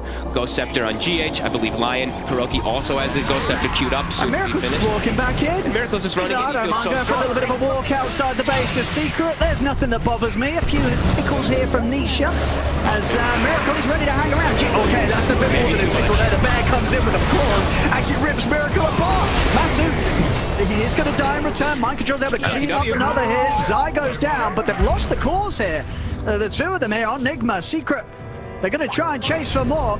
And, well, honestly, well, Miracle did go for a little bit of a wander, nonchalantly close to the base. Bit of a mistake. Nisha might have tickled, but Matumba Man's bear, he was hungry, and he ate Miracle right up. He walks up literally into the high ground, pretty blind. They have that, I mean, that ward was actually placed afterwards. They actually had no vision whatsoever. They get the melt, they get all the minus armor connect, and they actually, look at their lanes too. Like, side lanes were in a pretty good position for them to back up and clean them up to get some farm, but over-aggression does make them pay. Yeah. Oh, absolutely, yeah. And that war Spear. They shut it off. They got enough damage here. Not quite, no finger for 50 seconds, so Nisha's more than fine. Easily able to be bounced out there by the cookie from Yapso. But yeah, again, an additional bit of breathing room here given to Secret. Despite being in this position where they've lost the mid-Rax. And Roche does respawn right now. So that's going to be a next big point of contention. There's going to be Arena Blood ready, the BKB's ready. Nisha? Cookie here to try and break the combo, but Mind Control's in with the Arena. Nisha this time around will be able to get the BKB up, but Miracle's in with the static link. Nisha's losing damage, he's losing HP. Nisha goes down, so does Yapso. Again, Kuro's aggression able to force the action, force the kills. As with those secured indeed, straight into the pit they go with just 3 alive on Secret. Very little to be done about this unless Zai wants to go for the YOLO play. I think and he might should. do so here. Blink and BKB. I think he might just have to. He's out the trap, so let's see if he can try. He doesn't want to. Go for it. Nope. He doesn't want to. Over the wants the hit. RTWGX, they're ready to bring the action straight away. The call Matumba man. Zai's going to come up with the call to try and help out Matumba. He'll get the fear off. They're bringing down RTW pretty low. They'll try, but he's out. He's alive. Gets the cheese off. He's able to get off to the side. He gets the cheese off. He's back up to full HP. Oh, beautiful moves here. GH on the IO. They're saving them big time. It's 4 down on Secret. Miracle's low, but he's going to be okay. Still got an Aegis. He doesn't care. He's ready to walk down mid again. As Nigma, off the back of that move, Roshan the fight. A beautiful move. I believe passing over the cheese there at the last minute. Getting him out in time over to the side so he could eat it. The combo plays there. I mean, they're just... GH just keeping everybody alive today. That was so quick the way they passed out. It looked like he was still even taunted for a second before he's actually to get that reload out of there, but does end up surviving from the pass off from the cheese. That was beautiful there coming out from Nigma. And big thing I want to highlight of is one of the critiques that we did have a little bit of Nigma during the DPC season was vision. Ward vision and sentries and all that. Just across the board was a little lackluster sometimes from Kuro. Look at these wards. This game, it's been beautiful. They have a base ward right now, so they're going to be seeing Secret all set up inside of there. This ward in the mid lane is what allowed them to actually go for this relocate play as well. It's been top notch right now from Kuro today. Oh yeah, the panel sort of said coming into this, didn't they? Sort of eyes on Kuro and yep. Yeah, this game so far, Kuro absolutely performing. He is hungry for sure. ILTW now with a full Satanic about to hit 20. Miracle level 20 online. He's got a DD in the bottle. His full BKB inside of his backpack. And it does just seem, even with the farm that like Matu's got, that sort of that difference between him and the Jara, the fact that they can easily get ILTW on top of Matumba Man just makes these fights ever so hard for Matu to approach in the manner that he wants to as a lone druid. And they've got these pretty good counter matchups for the cores and the way that they've itemized. My Control jumps in for a grab. BKB from Zai will stop it for a moment here. But he did not commit the ulti, it was just a spear, so he does force a BKB. So for the next fight, no BKB on Zai. He's gonna get exploded. The mixed physical and magical coming out from Nigma is just a bit too overwhelming. In Secret, as we said, it's only physical damage, so that's all that Nigma has to prepare for, really. Yeah, and of course, Miracle still has that Aegis ready for the next fight. He does. Now they've got this mech too on GH also for this little bit of extra burst. And of course, they get a Paladin Sword on LTW. Yeah, of course. Why not? That's pretty much part of the build here. And they get the Cloak of Flames on the Mars as well, so that armor plus that DPS to break refraction on top too. And it seems like they're getting everything going their way this game. Except for a couple of one of those, dive plays, of course, from Miracle jumping up to high ground. But besides that, it's been pretty clean so far from Nigma onto the high ground. This base ward is still there. They did not know about it. This ward is spotting everyone in Secret. Zai waiting. He's still down. He's gonna come over the corner, the arena's down. Matu sent to the bear, but the bear gets destroyed. The bear's gone. There's no extra bear. 20 seconds. That's another Rex. 20 seconds. I mean, you're not holding on to this Rex. No, you're not. Nigma, they'll take this second set very easily. Still a tier 2 top, so Secret will have that to rest on. Nigma, they may even start hoping at tier 4s here. Yep. Zai's out for 30. No buyback available on him. He's still a fair bit of gold short of this. Nigma looking to close up this game. What can Secret do with the 4 of them? Yapso trying to split them back here with the kisses coming out. See if RTW really cares. I don't think he does. They can come close to him. He's got the Satanic ready to pop if he needs to, and he's got the backup at GH. He trusts his life in the hands of GH, and understandably so. And again, there's the catch. Nisha immediately caught. They'll try and break him out of the combo to the side with the fingers down. Nisha out of the game. No chance to get that BKB off yet again as Kuro's able to get the catch on him. And there it is. GG is called. Nigma hitting hard with some excellent Dota here in game 1. As Secret, they could not quite keep up with them. No, that was, what, besides like the one little mistake.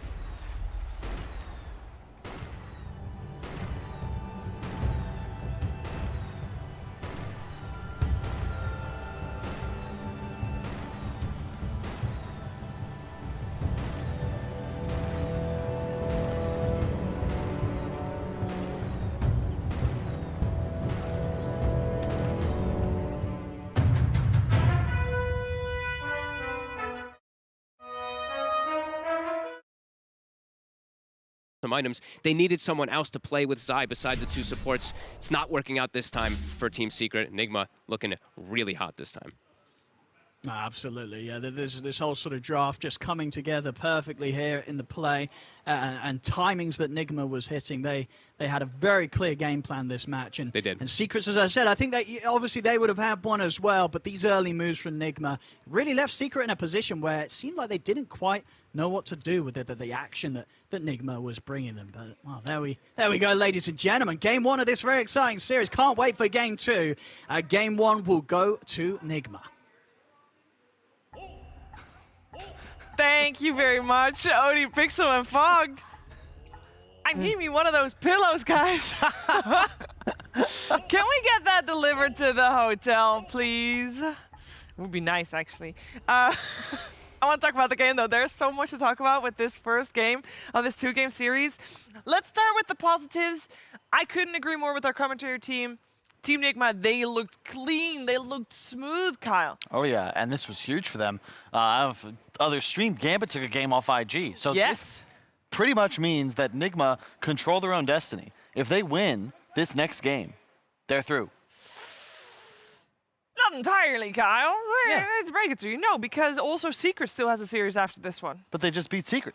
Yeah, but it doesn't matter if they're tied on scores. They can't be. Yeah, if Team Secret has 4 losses now. If Team Secret 2-0s IG, yeah, they are tied again with Team Nigma. No, they're not. Yeah, they are. I'm saying if they win game 2. Yeah, if they win. Yeah. Yeah, if they win game 2, then they're through. Oh, yeah, because I 2-0 Execration. I forgot about that one. That was earlier today, actually. I knew you knew that. Yeah, yeah. This is the one time I will say this. Kyle is right. Is right. Happens sometimes. Yeah, she did like a double take. Like, no, that can't be. If you were saying it, Brian, it would have been all fine. But exactly. I mean, this was some top tier Dota 2 coming out from Team Nigma. We see why the IO gets banned against them so often. Because even the fights, some fights Team Secret looked like they were doing well. And I know GH is like, wait a second, let me relocate my carry out and get into safety. Give him enough time to pop a cheese, for example. Yeah, it just looked clean. It looked solid. The Razor last pick really shows Nigma's understanding of the weaknesses that I saw in Secret's draft. Like it's so beautiful to watch this type of drafting because I'm like I don't know what I see it, but I don't know how I would articulate it in the picks. But they see a draft with no saves and really no punish if you just walk at it. Like if you really think like if you get up in the face of these heroes, the supports like Snapfire and the Enchantress, you're running at a lone druid. These heroes don't function in that capacity, and Razor is the perfect pick to punish that type of weakness. They like to be the ones running at you, not the reverse. Exactly. And I love the item builds as well, like the really fast AC on Miracle. You don't really need a BKB in this game. You got to control the armor. Butterfly, 3rd item on the Gyrocopter for the evasion, and also so much agility. That's a ton of plus armor as well. And altogether, just playing with pace. Like, yeah, they got a little aggressive. I think we're already past that point in the game. They're diving the tier 2. Me and Brian shared a look. We're like, what are they doing there? Are they supposed to be there? Like, they just went in. Little trigger happy. They lose the gyro, but altogether, that's the kind of pace they had to play with. Like, you run at your enemy. Yeah. Do not allow this lone druid TA to just continue to farm and do as they please. Team Nigma played very well. I don't want to take anything away from that, but do want to also critique Team Secret a little bit here. We talked about it on the panel. We were not really convinced by the Lone Druid, or rather, Brian, you put a question mark next to it, right? You don't really know exactly what the place was of the Lone Druid in this draft. Yeah, Lone Druid and Enchantress are kind of similar in the sense that they don't have huge power spikes, but they consistently put a little bit of pressure on the map and eventually wear and tear you down where they're getting efficient trades because they're utilizing summons and really no mana. They purely rely on right clicks and harass that way. And the way to counter that is to just slam it in the face. Like, just shut it down, all in, kill it. Yeah. And I was just like, I looked at the Nigma draft, I see Io, Gyro, a Lion, and a Mars, and I'm like, they're going to find you, they're going to stun you, and there is oodles of damage. Yeah. I believe is the correct term. I believe it is. Yes. And it may be a little bit too slow. Yeah. Just, you've got the timing on Lone Druid, maybe, eventually, but... If you die once or twice... Yeah, it's over. Yeah, exactly. Yeah, I don't want to say it's like all about the draft because ultimately I think Nigma just played it well. Like they They recognized did. their concept. I don't want to take anything Yeah. away from them, but if we're looking forward to game 2, obviously we Yeah. gotta say what was also wrong on the side of Team Secret. And what I feel like is missing, like they went with a different concept, right? With the Axe pick, you know, leaving Enchanters on the support role. I would have liked something like an Earthshaker. Like I don't think Wyvern's appropriate because you're playing into Gyro, but something that's just sort of puts out a stop sign.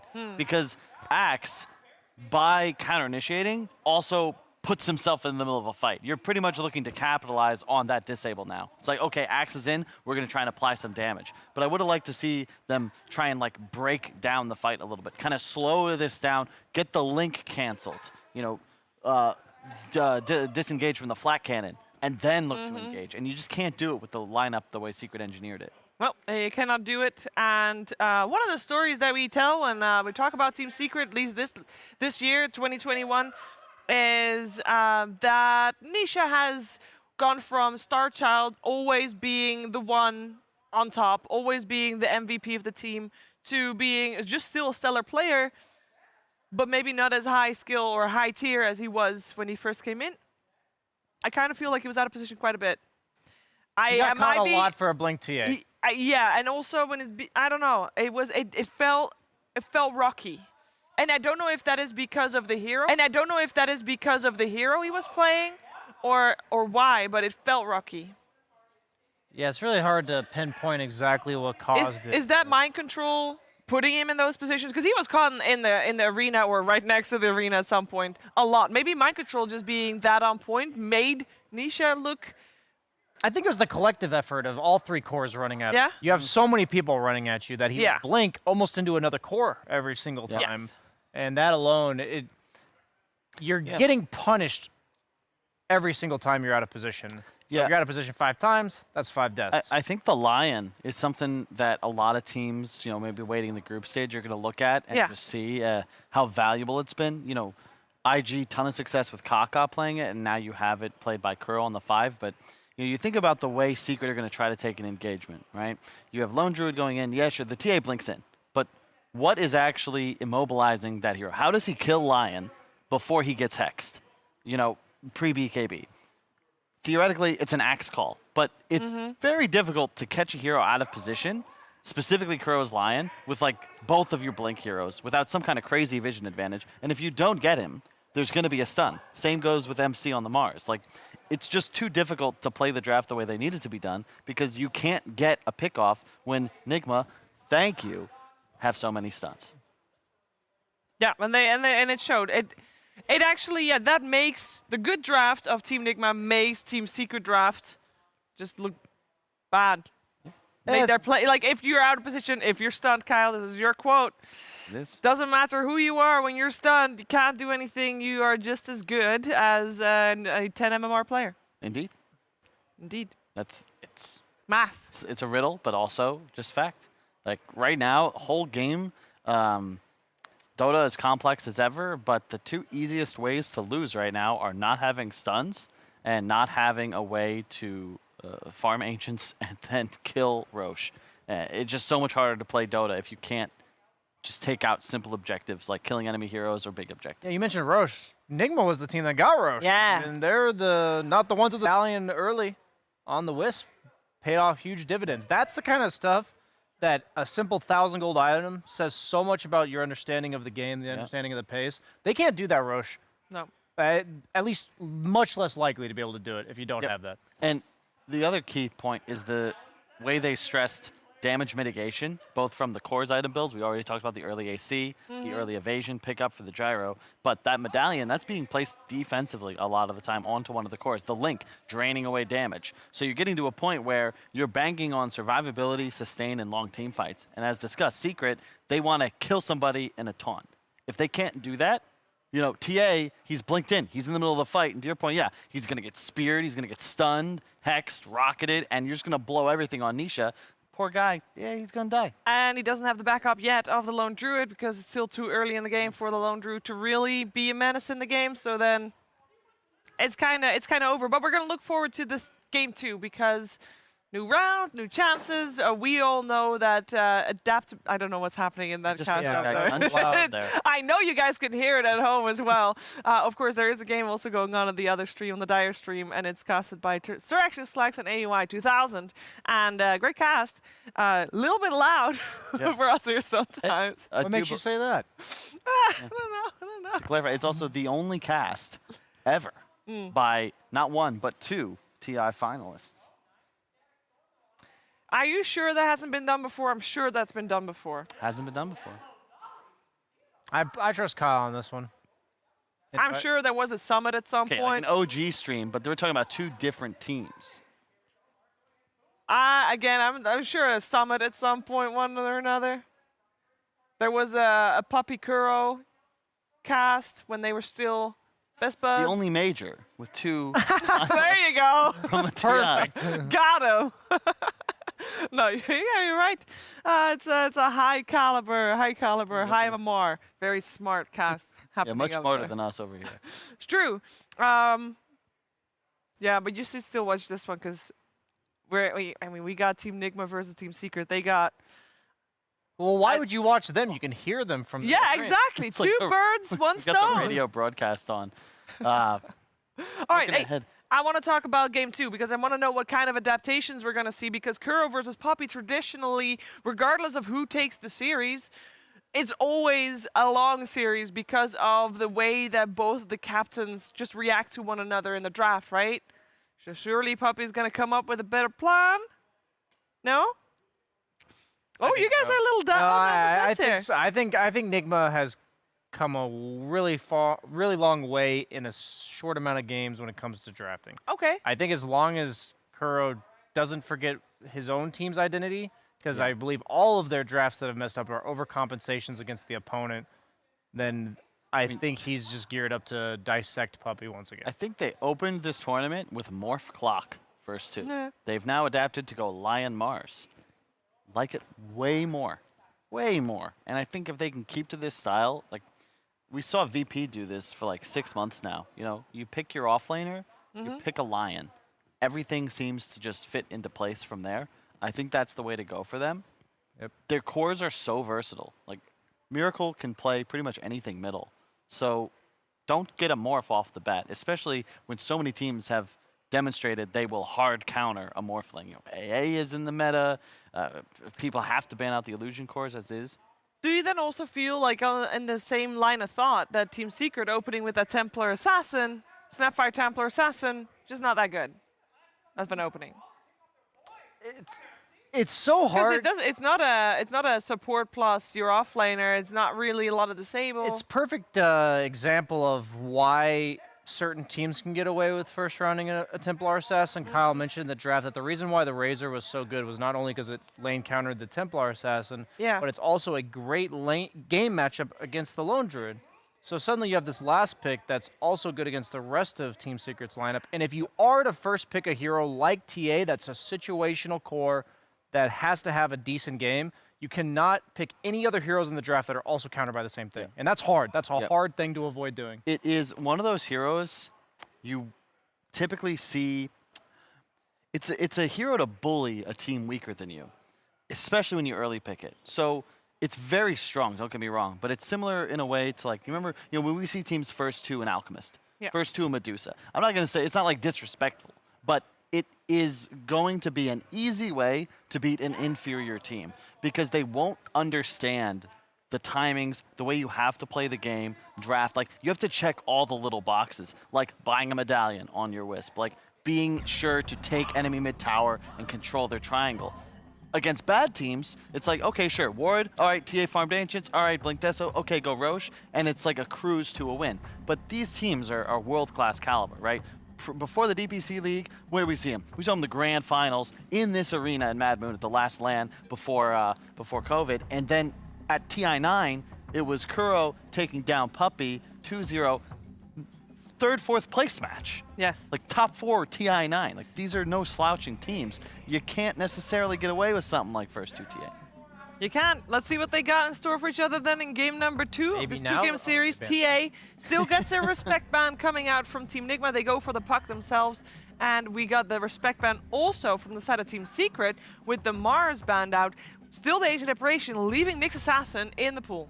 As that was one of the heroes that was banned out previous game, as well as the Puck, but obviously Puck then picked up, and Secret opens with a Dragon Knight. Is that... Like, on paper, DK is the hard counter to Puck in the mid lane other than TA, but is that, like, a good enough hero to pick first two in order to counter the Puck mid like this? I think it is if they can't put anybody but Miracle on Puck. Because if you see DK this early, you first pick Puck, I think you can just immediately rock it as a 5 position. I'm sure Crow would be down to play it. And you get a free lane for whatever you want middle. However, in Secret's case, I think it's quite possible it's a Zai hero. Could theoretically be for Matu as well. The DK? It's possible. I just think DK is not a strong enough hero to be first rounded. And I mentioned that I didn't like Nigma's drafts being an overreaction to the opponents early on in the wild card. And I am concerned that they're going to leave themselves vulnerable by picking this DK hero so early in a patch where he's just not that strong. He's okay, not a bad hero, good against Puck, but I think it's going to be abusable, and I'm curious to see what Nigma does. And now you see the Grimstroke as well. Like, they are pretty confident that they're going to be able to handle the Puck, which is why I'm hoping, you know, Kuro just says, all right, guys, no worries. I'll tank this one for you guys. I'll play it. I'll just ensure that we can come ahead in our lanes. Coil's the ideal too. They get the Puck early, okay.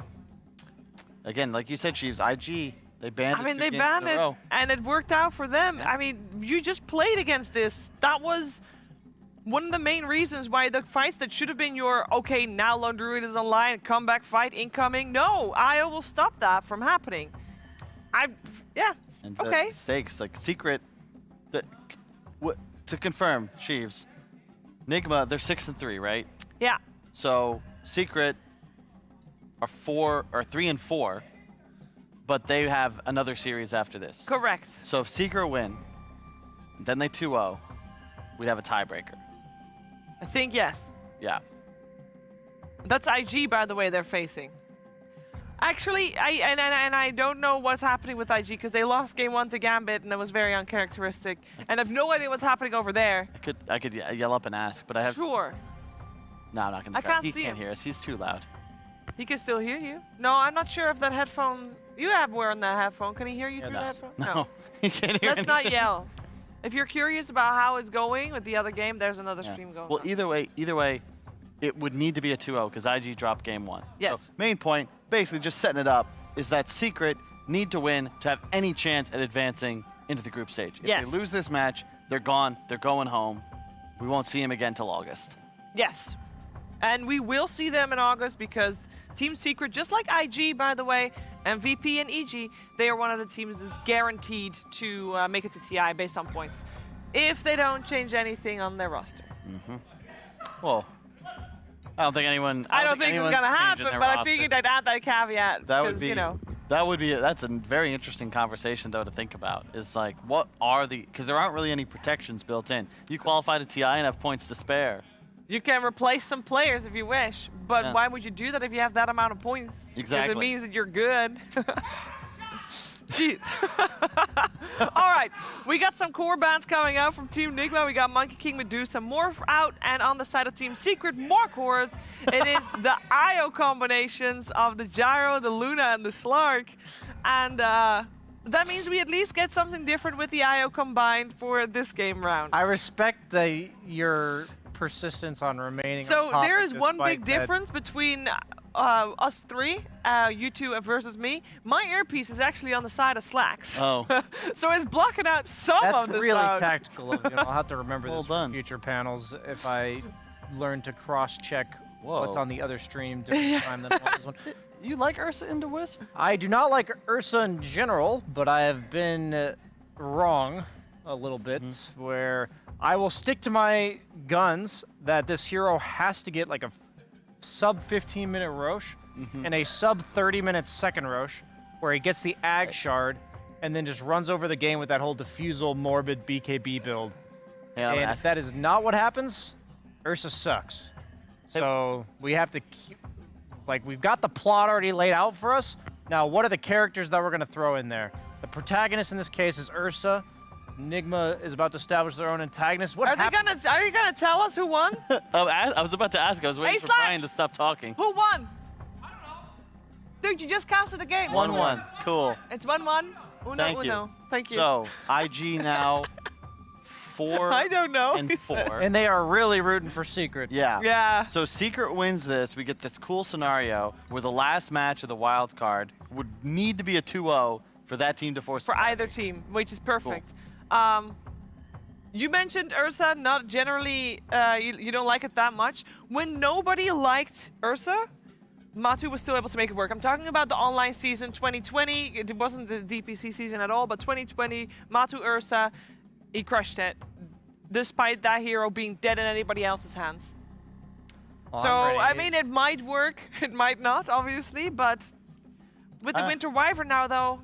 This is the other issue I have. Like, we have a couple more stuns. All right for Nigma, but they do have a tendency at times to just sack their lanes. Wyvern, Wisp, really not the greatest in the laning phase. That's a cool pickup. Excellent with a DK and a Grimstroke. You have insane amounts of magical bursts now, and just incredible pickoff potential. Very tough to play Puck and Wyvern into this. And I just realized, like, this is a Puck mid, unless they're going to core the Wisp, which I do not expect. It's an impossible Puck game. Like, this is... I don't. Is there a way to make it possible, or can Winter Wyvern be in core? I know. Probably not. No. Okay. They go for a Spectre. I think this is the best IO pick left. I was running through the options and I couldn't think of anything because all the heroes seemed too fragile. But Spectre, I think with the way they're lining up their draft on the side of Secret, rather than being the IO counter or IO pairing that kills people like we saw last game, you have to be the IO pairing that doesn't die. And this is, I mean, Skywrath Ursa, that's all they're meant to do is screw over whoever the IO partner was. So I do think Spectre was probably their best option. I'm curious if we're going to see the Echo Saber Spectre. Did you see that yesterday? That was cool. It was against it was against DK Ursa cores precisely. It was. Why is it cool? He went for a pretty early maxed out Desolate, and that early burst damage of double hit with the Desolate proc was surprisingly effective against these high armor, tanky, beefy boys that we see in the Ursa DK. A bit of survivability. Yeah. Mana regen, which Spectre loves because dagger is your only method of actually pushing. It does have IO, but it still would help. This is the only thing I'll say. It's just not the style I like to see them play. And I know they just got away with an Animage against Execration. Yeah. But you know, nothing against those guys because they really played their hearts out. I was very impressed with Execration. They did better than expected. But Secret, they're that tier above. Like, this team is... I mean, are they? They have still yet to prove. Execration almost 1-1'd everybody. Team Secret, have they done that yet, Kyle? Have they done that yet? If Team Secret lose here, I think they have the almost exact same records depending on what happens with the next series. Don't diss Execration so much, please. That's the caveat. I just don't know if you can afford to play so slowly. Like, Fair. Secret, they may have been beaten, but like, this is traditionally how you anger Puppy and his squad is to beat them, and then they come back with a vengeance. And in this game, they have an incredible amount of kill threat. They are just in total control of the laning phase, and Nigma at this moment need their mid puck to go absolutely bonkers against a Skywrath and a DK. They have so much damage on Secret and so little damage on Nigma. That is a concern of mine. I hope this last hero spews out some damage. Well, we're about to find out. We got a lot of offlaners banned. MC. You don't typically see MC's last pick. Nature's Prophet? I also thought that one. I love Nature's Prophet, but I don't know if they don't need something more tanky. Don't know if Darkseer's the answer, though. Yeah, I was wondering if Darkseer was reasonable with Wyvern, because it looks good with the Spectre, and it solves their mid-game damage issues, but it seems like a really awkward lane. Look, I've never understood how to play a lineup like Nigma's properly. Like, I was not a bad player. but I wasn't necessarily great. Don't and sugarcoat it. Simple concepts, you know. I picked stuns. Okay, that's why I keep reiterating it on the panel. Stuns always look good. When we didn't have stuns, we'd lose games. Nigma's lineup is so complicated. You don't actually have a way of killing a guy. You can Wyvern ulti, you can coil, and oh my, this is we mentioned damage issues. Puck game. We mentioned damage issues, and they just picked Underlord. So now you have a lot more damage issues because he's got the aura built in, and then he buys a bunch of aura items such as the pipe and the greaves to sustain his team. I'm with Kyle here. I think I mean I already know what you're gonna say. I'm leaning towards Secret pretty heavily, but if Nigma manages to take like 1 or 2 really solid fights where they somehow muster up the control and damage, if they can do it, they get will people win late. out of position. They will win late. They have the IO Spectre late game. They can draw it out. They can vacuum curse. With Ursa's gonna kill all his teammates. They're gonna Echo Saber slow him on a 5-second cooldown. Oh, I'm scared. It's fine. Look, the laning phase, they could technically... Miracle, all right? There was ever a game for Miracle to demonstrate that he is still a superstar on the world stage. You know, one of the best, not in the region, but in the world. This is the game. He is hard countered by like 7 abilities on the enemy team. Yeah. He is the only real guy that can actually kill enemy heroes unassisted. Good luck, have fun. We're rooting for you. I'm rooting for Secret for tiebreakers, man. If Nigma wins, they're in, right? Yeah. So we're gonna find out what's gonna happen here. Game 2 right around the corner. Team Nigma versus Team Secret together with Odie Pixel and Fogged. Why, yes, thank you, Sheev. And yeah, this one does definitely look quite a bit harder for Nigma, drafting themselves last game with lots of stuns, this time not so many, and it's just going to be this puck as pretty much their only real disable in that mid game with the coil. Owen, what's your thoughts here, man? I mean, I'm just excited to see what Nigma's able to do, because as sort of the panel have very much pointed out, this first pick puck, he's not going to have an easy time. But then again, if you're first picking puck, then you're going to expect that, right? You're going to expect it to play into some difficulties. So it's going to be very interesting to see what Miracle's able to pull off in a game where Secret do seem to have a lot of answers for him. Yeah, I'm going to look at my control a little bit too. I feel like some people just like forget, you know, this guy is playing his Darkseer. Like this is his tried and true, like staple. That's true. Miraculous hero. Yep. And that is a hero that can actually provide you a decent chunk of damage if you're able to get away with it. But I do have to agree. This looks really difficult from Nigma. It's a very defensive kind of passive style. I feel like Secret this time has turned up the aggression heavily and also picked themselves much stronger lanes this time around as well. So we have this Underlord versus Spectre. I think we've seen this pick up a lot versus the Spectre just because it's really hard. You look at Spectre's base damage, we can just glance at it really quickly. You have like 52 with this Quelling Blade and all that. Underlord has 71. Just in the lane is going to be difficult. YapzOr's going to be able to just constantly push out harassment, and we'll see how the lanes ends up going. We'll see how Nigma actually ends up setting them up as well, as Matu starting to eat some harassment, does have that Earth Shock to get away again, so should be able to survive this onslaught. But yeah, definitely looks hard, so I think it's quite a bit of a different game that we do have, where Secret's going to be able to play very aggressive. Nigma is going to be more about this like defensive kind of style until they do get these level 6s online. Let's see. I mean, last game, the execution from Nigma was top tier, and it was. You know, it's going to have to be that, but even better this game to really pull off, as you say, what looks to be a rather difficult lineup against Secret's heroes. Yeah, I mean, this, like they said, the puck is countered in like 3-4 different ways. There's a pit, there's a DK stun, there's a silence, there's a secondary silence, there's a leash coming out from Grimstroke too. There's so many different abilities, and you know, I'm not a huge fan of Skywrath, but in this game it made so much sense to get it. Versus both the Wyvern and the puck, even versus Darkseer can be very annoying if you get him pre-surge in a lot of situations, or pre-getting his vacuum off. It can be a very effective hero, and they have a hero to actually keep it, you know, keep the actual Mystic Flare being effective in the mid game with that DK hard stun, and even with the pit. So yeah, it does feel quite a lot harder, but we'll see how it ends up going, as we do have this IO Spectre up top, and we do have Darkseer plus Wyvern, a very different kind of lane. I don't think we really see Darkseer paired with Wyvern too often, but we'll see what they're going to be able to do. Nice good damage onto Puppey here. The nice Got vacuum. the level 2 with a vacuum. And he's dragged back. Verifies up though. Puppey, he's not going to die today. He's able to get out of there, salves up. That was his top lane. ILTW actually's got himself 5 CS already. so hasn't really missed much of anything. Zai's got 2 denies, but pretty decent so far for that Spectre in the start. But lanes already, we're seeing those last hits in particular, and bottom, they do end up getting the kill. They're going to go for more here. Kuro's in trouble as well. Ooh. Should be all right. Matu doesn't want to tank tower hits here, so he won't push on any further or let Kuro live. Already know he's sort of living there on his last bit of regen there, that salve that ideally he would have been hoping to save for mind control. Might still do so. There's some, good aggression. We're going to see this from these two right now. Ursa and Grim.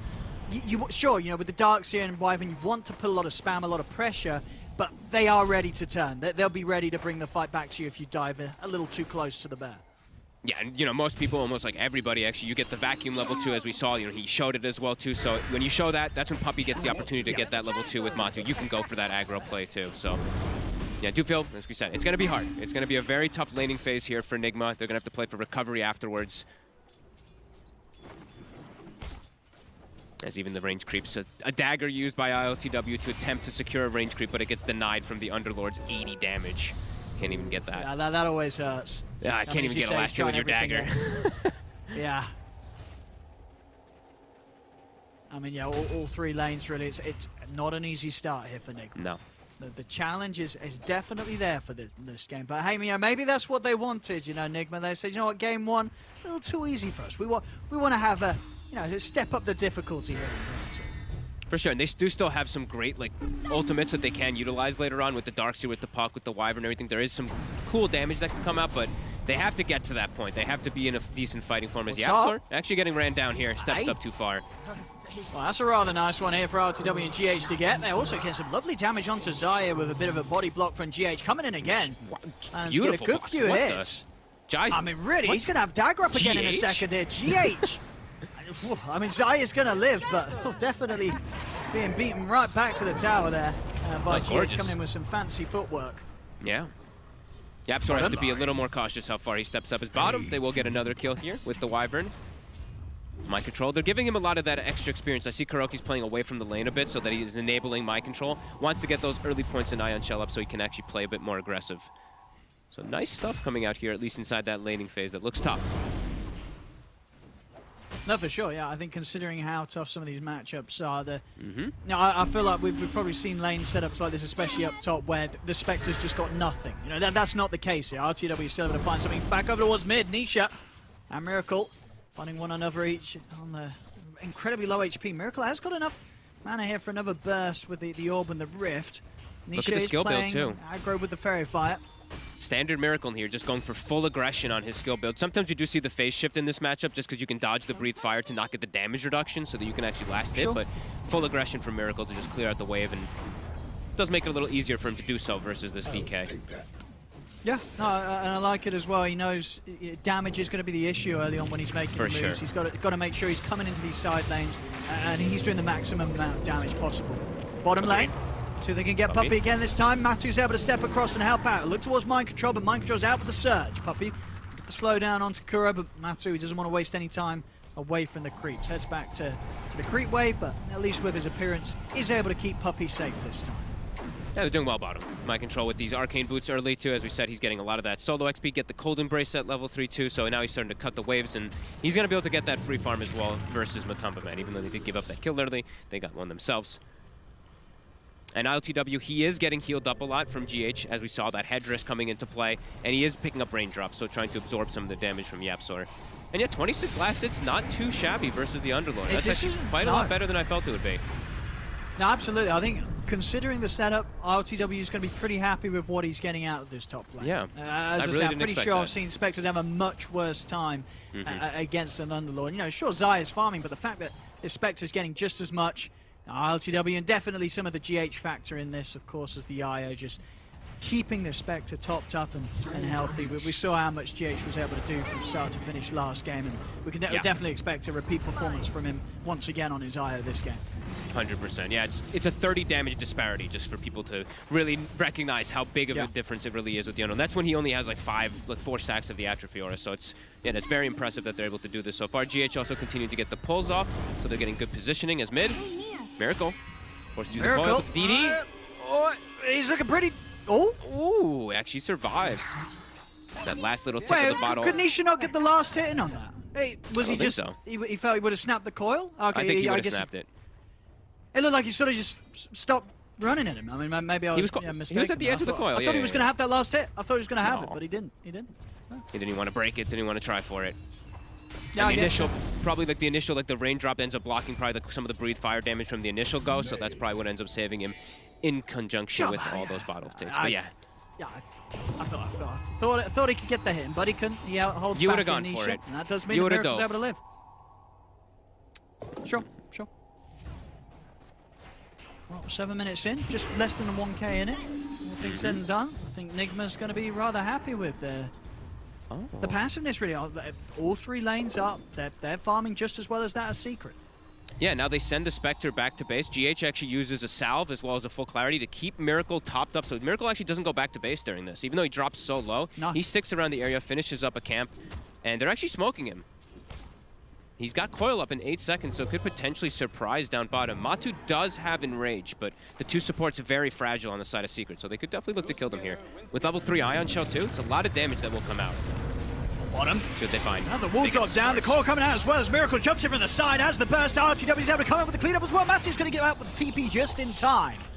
But Nigma brings, it's just out of nowhere there, the action. Wall drop down, GH and Miracle waiting in the wings, and ILTW. You know, he couldn't have it any better there. Coming in, getting the 2 kills himself as the Spectre with, you know, pretty much the dream.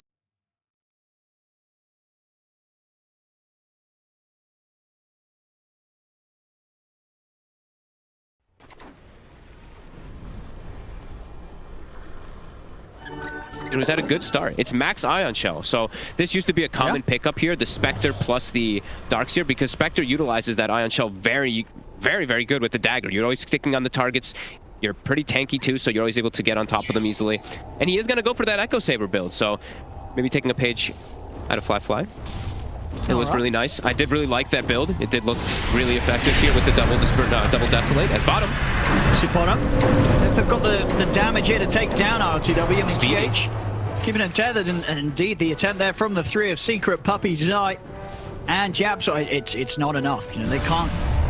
You're with the Spectre right now, even in these early stages. It's definitely going to be a bit of a concern there for Secret. As you know, one thing to be said as well from these lineups, as much as we sort of highly rate the ability for Secret to catch, Nigma, they've got a lot of sustain, right? Even for this Puck, you know, Miracle, if he gets tripped up by a stun or 2, he's backed up by a Wyvern, he's backed up by an IO, he's backed up with by a Darkseer that's going to have some utility items down the line. There's a lot to keep whichever core is caught very safe, even throughout the long duration lockdown that Secret's heroes have. Yeah, absolutely. I mean, they're going to be going for the double defensive kind of items. I believe Mind Control probably will go for at least a Hood this game, and they're going to have the mech on the IO. So on top of that already sustain that they're going to have from their heroes, they're going to have those on top as Miracle. Does get caught by catch him there with the first stun. Cold Embrace, and the tether comes out though. They're ready to back up Miracle, keep him safe. Nisha trying to stay on top of them. Has he got enough damage? He'll try and get out the AWP, but the silence is in. Secret, they throw everything down onto Miracle, and they will be able to catch him. Not able to get out this time.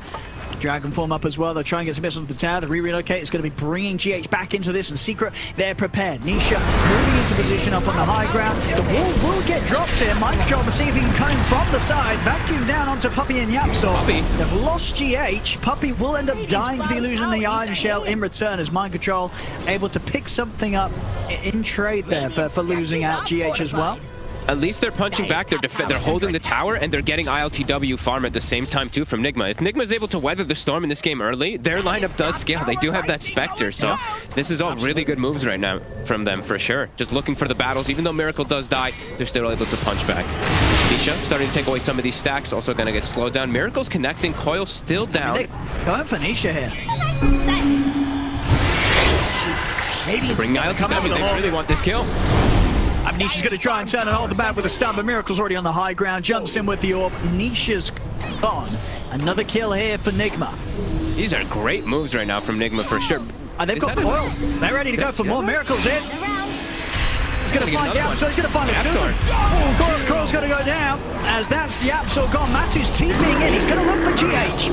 He'll see if he's able to find him. GH into the tree. They'll drag it back there, able to keep GH safe. The curse comes out from Kuro. He's in with the ramp round. He's locked down. Zai out, but Tumberman, Nigma surround them. Matu is dead. Zai trying to retreat from this, but Nigma, they're just diving in. It's a triple kill for Miracle. Zai, he's going to get taken out as well. Ultra kill for Miracle here at the 12-minute mark. There's Nisha. He's TPing in. Nigma, they're going to want to keep fighting this for sure as Nisha. Anyway, I guess he's kind of tanky. He does have the Outer Dragon form, so Nigma, they'll give him some respect here. Backing off. Well, there we have it. The first pick, Puck. Heavily countered, they said. Miracle, he doesn't care. He's coming in, he's making the plays. And with the backup, the sustain, and the team fight and coordination that Nigma have really stepped up so far in this wild card showing, they're making the magic happen here, Nigma. They're out playing across the board. Like all the little plays, the little mini vacuums and everything to pull and save their teammates. It's beautiful so far here. And just constantly battling in this early game with the Spectre. So it's really nice to see them actually being able to do so. Nisha's been forced to buy a hood. That kind of says everything. He's like, wow, they actually do have good damage. There's a lot of magic damage coming out. I need something to deal with this. Dire's top tower just got denied. Secret now a bit on the defensive posture here and still not given an opportunity for Matumbaman to really go for that Roche. As we heard the panel saying, you need Roche. Like this Ursa, when you're going for this type of build, the Diffusal, the Mask, you need to get that early Roche on to open up the availability for the second one early on. Right now there is no Haunt, so maybe there's an opportunity for them to potentially go for smoke, but this ward is already placed down. As we said, Nigma's warding so far in this tournament has been top-notch. Just, very early aggressive plays that were not expected. The Spectre already has an Echo Saber. Oh, it needs a hand. That is really nice. I mean, already even without that first time, the involvement from RTW has been perfect. 3-1-4, 13 minutes in a game such as this. You're going to be very happy with how much you've been able to contribute already as a Spectre in the early game. No, absolutely. Yeah, YapzOr is going to be much more careful with his positioning because he's so crucial. He really is as this Skywrath mage. He has to be so careful because the Haunt automatically reveals him and then he's just dead. Puck gets on him and he's going to get pretty much one shot. That's why this hero overall has been a bit lackluster most of the time. So YapzOr has to be more careful with his position. Maybe using smokes early on inside the fights during the Haunt even just to get that position.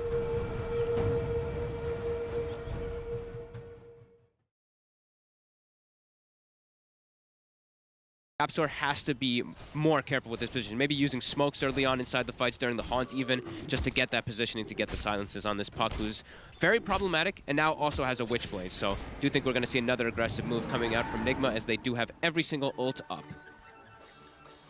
And they've kept their mid-tower alive. Yeah, they do. Radiant are scanning. Pipe is also going to be done from Mind Control already. They're getting some pretty ridiculous item timings coming out on Nigma. They do also have a pipe on Zai.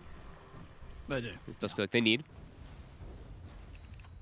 Yeah, I think Zai's going to have to be very smart with the defensive maneuvers that he comes in with. That pipe has got to be there ready for the burst, and of course just making the right call when to get out with the Dark Rift is going to be very important when they commit with these big ults. Miracle's invis. Matu. The silence. Matu's gone. Quick move to burst him whilst he's silenced and unable to get that ult off. See RTW trying to scout for more aggressively with the Horn. Now the rest of the four are Secret turning in upon him, but there's the lovely little move from GH. Gets RTW out to the side into the river, healed up as well by the Cold Embrace. RTW, he's ready to reset. And he's ready to get back in by the looks of it. Nigma, they're looking to Zai. Zai will get dragged back by the vacuum into the wall. See what more they can get here. Nisha trying to turn things around as he moves in onto Kuroki. Nigma, they're ready to just chase down Nisha instead. As Rift from Zai, he's going to hold back on this. Decides they want to stick around, but the curse has come out. It's set up onto the three of them. RTW is moving into position. They surround Nisha. Nisha, can they get this man out of there? Nisha, he goes down. They'll get Mind Control in return, but Nisha still ends up dying there. A Secret, they make the executive decision to keep the fight going. Does mean they lose their mid for the offlane. I mean, it's still huge plays coming out from Nigma. They're the ones setting the pace, setting the tempo versus this DK lineup. And he's gone for a hood, as we said. So forms of initiation on the side of Secret, it's just not there. He doesn't have the blink for this blink instant stun onto Puck. It's hurting them a lot.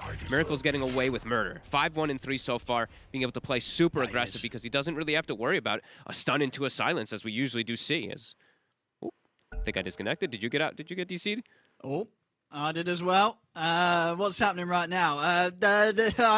Miracle's probably hitting some creeps. He was firing up his blink. He was about 1k into it, so he's farming. I'm sure everything's... nobody panic. Everything's fine. I'm sure we're all good. We're just going to reconnect. We'll find out in a second. We're taking a brief pause here between Nigma and Secret whilst we...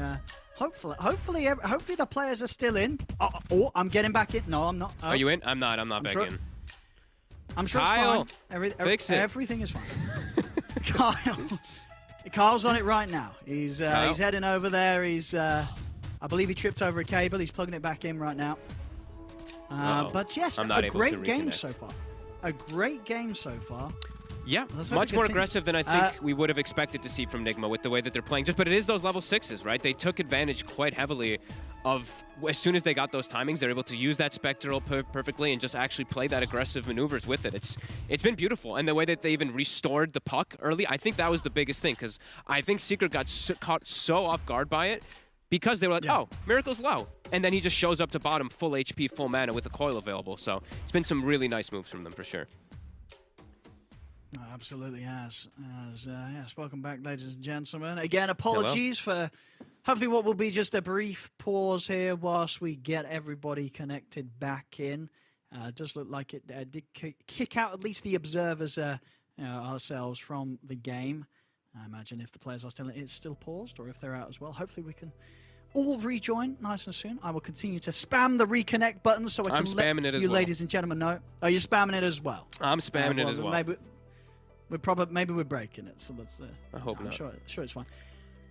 But yeah, no. So far, they're getting away with this draft. Secret, they were just about to have, I believe, the blink done on Nisha. Yeah, I think was a little bit low. I think he was still a little bit lacking on it, like maybe like 150, 200 gold. They got the diffuse on the Ursa, I think, picked up right beforehand. But yeah, they're going to have to make something explosive happen. They have to catch this puck. Like, they can't just keep letting this happen. But the positioning from Nigma has been too good, honestly. Like, these two supports, the IO, the Wyvern, have been in pretty much perfect ones. And they have a pipe, so they do have ways to bail out from it. Also, I believe I did see somebody maybe queuing up a 4-step too, which is really effective versus Skywrath. The ulti going to be pretty much completely negated, and then they're going to be able to go for further saves too. So there's a lot of things now that Secret, with this early game kind of draft that they've gone for, now that they've gotten kind of smashed in the early game, it's going to be a bit hard for them to recover. They're going to have to get some really good team fights, lock down the puck, get that Roche advantage, which if they don't get soon, we know how fast Spectre can actually take Roche too. So they do have to be careful, as we saw Nigma do that with their last draft with that IO Gyro. So yeah, definitely a lot of concerns right now for Secret. No, and as you say, what's the ideal way you're taking a team fight if you're Secret? You have to you catch what GH and sort of Kuro before you actually try and go on anyone else. I mean, it feels like impossible to take a fight any other way. I mean, they have to get information into backlines, which is pretty difficult with their actual heroes. Like, they're playing versus Spectre, so the Haunt is always going to be king of being able to reveal. It's going to have to be some type of smoke. Smoke wrap around to the back.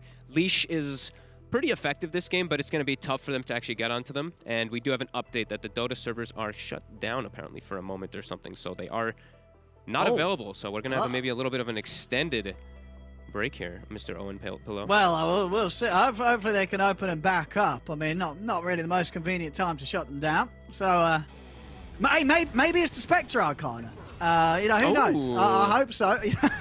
Maybe, but cool timing.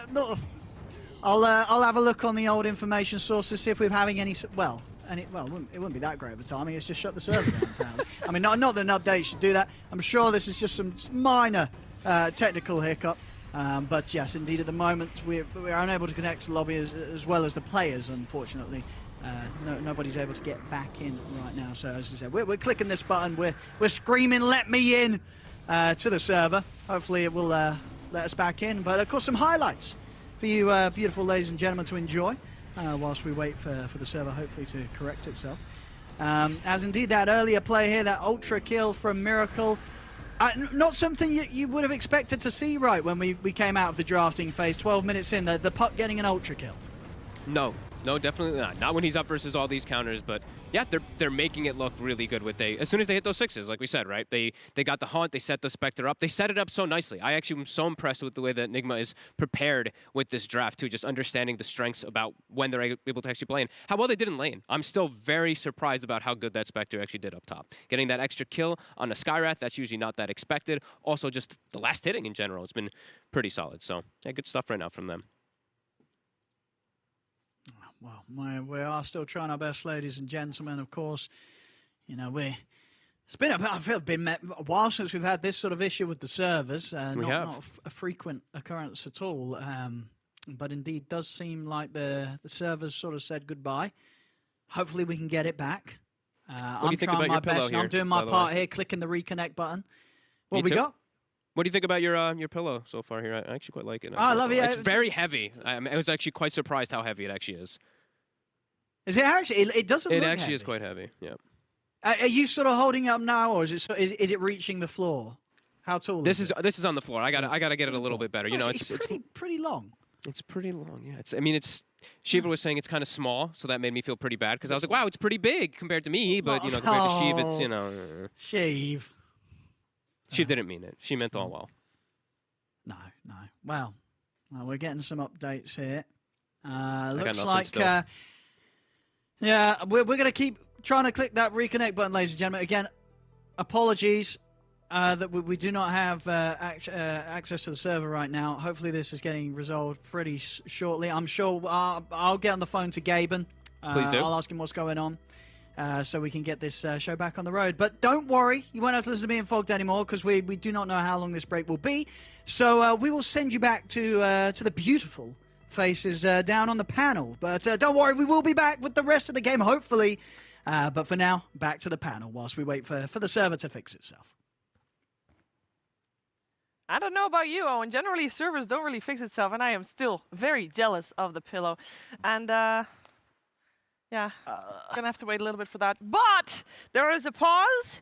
We don't know exactly what's gonna happen. But you guys play pro. I need you to give me an opinion. Your team Nigma, your team Secret. Yeah? Do you want to A, remake same draft? Like worst case scenario, right? It's either remake same draft or remake fresh game or wait and click and spam that reconnect button until you die. So what did we do? I remember back in Omega League, this happened 3 times in a row for I think the tiebreaker. It was Liquid versus Gambit. Did we remake draft? We remade drafts. We did. Right? I was on that series. Yeah, because you kind of have to, I think, for competitive integrity, because like Dota's such a draft-based game. Like you can't get like a run through. I think Nigma's played this game right now better than I expected and hoped for. Yeah. So again, not sure what the issue is. Just nobody can reconnect back to the server. So you know, internet works, obviously. I'll get my connection to the outside world working. I just have to quickly load up this piece of technology right here, seeing what's being said. We don't have any updates. You're welcome. So yeah, what would you want? What would If you I was rather want? Nigma, I would demand to reconnect to this game as many we could times just load as save. possible. Oh The wait, game automatically saves every 30 seconds, so It we should be used able to- to just load back in. and then they removed it because it was too powerful. I don't know. Any good anime story though has got, you know, some back sets. So It this is a big back set, either for the major or for the series, Sure. however you want to spin it. It's normal. It happens, sort of. Kind of. Unfortunately. I mean, I'm At watching. least the game doesn't mean much. I'm watching us spam click reconnect and just get bounced out connecting. Yeah. Dot. Hang on, we might have an update. Connecting? Dude, that is content right there. Oh. No. No. Yeah, that's. I've never seen that before. Oh! Oh no! Oh! Are they remaking? We've we abandoned actually these. no, we abandoned. We abandoned. I believe They're remaking. remake. Play on same heroes. Same draft. Same draft. New game, fresh game. I don't think Team Nigma will be able to pull that off again. Wow. It's like, it's not scripted, but it feels like it is. It's like, okay, you got the first, this game for Nigma's TI hopes. It's like, it's going okay, and then we're back to the beginning. Yeah. That ultra kill by Miracle, you said it. Yeah. This was his chance to prove himself. Now, what is this chance now? I don't know. Only anime I really remember a lot of was Dragon Ball Z, and this happened all the time. Like, the final boss battle takes, like, an entire season. And someone always gets knocked down first before he can get back up. True. And you also don't know when the final knockdown is going to happen. you know what I mean? Like they get knocked down and you think maybe he's done. But then surely, he comes out from underneath the ground and he's still alive. if the draft is the same, that does mean that the teams agreed on that both, right? You would imagine so. I have no idea. I have also got no idea. I but would much that's rather the put it in the hands of the speculation. team, so then we can blame. Because I don't think that you. This is typically like I've never even. I mean, I'm not really a rule book guy, but I don't actually know. Because it gets like muddy. This is the sort of thing that like shouldn't happen, right? Like your server dies mid-game.